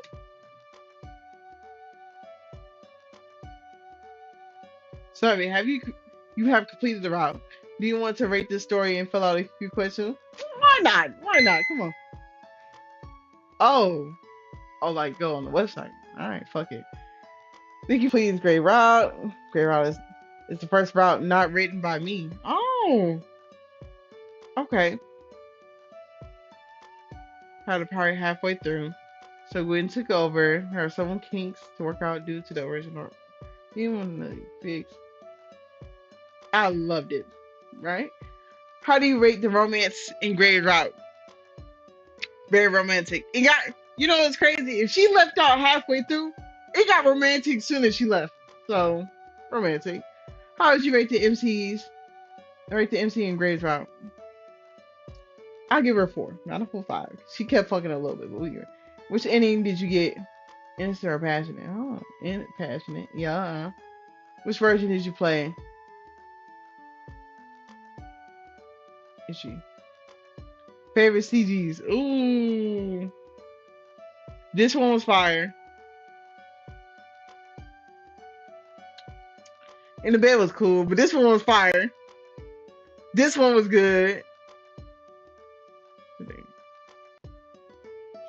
Shit. That kiss one was fire. I'm elite. I fuck with you. Yeah, I fuck with the ending credit. I need to see this one right fucking now, bro. We're on the runway. Yeah, it was alright. But these ones, these the top ones. Favorite side character. And favorite side character. Sarah was my name, main girl. But I might have to go with Jed. Jed was 100 to the end. That was my nigga, man. What? Jed, yup. Dislike side characters. Man. Fuck Ivan. He a bitch. What things you would like? What are the things you like to do? Alright, let's see. I love. Hold on, let's go back. I love the romance. Romance.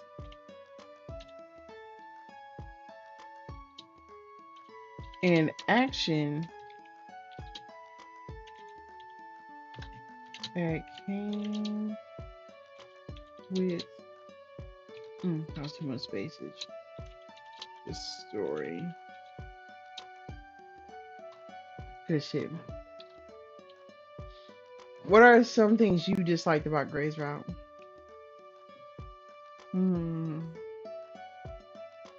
Well, Ivan came with the story. That's what made me, you know what I'm saying, pull out the emotion in me. So we can't just say Ivan. Then they'll just take that out. That's what makes the story kind of pop. Like, oh. But dislike.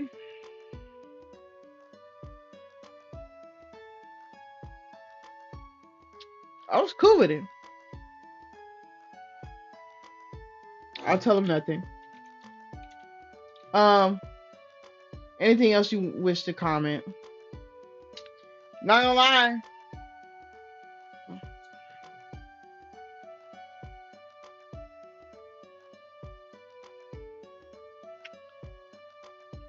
More scenes. I wanted some more scenes. I'll acknowledge you.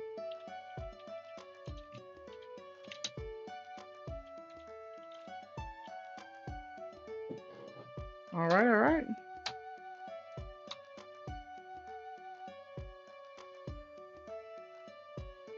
Huh?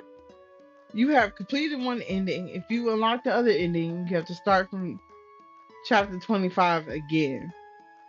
Play chapter 25? No.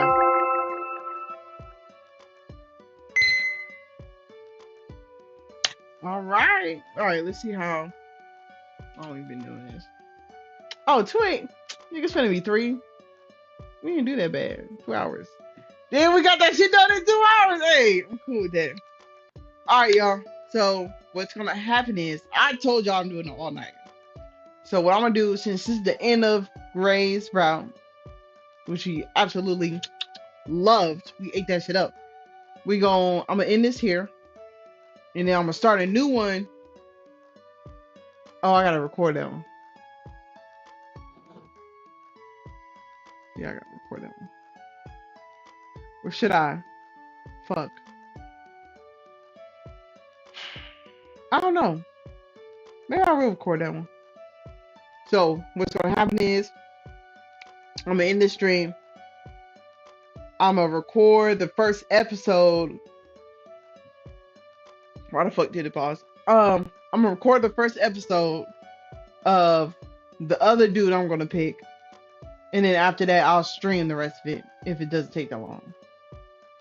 And that's it. Hope y'all like the stream.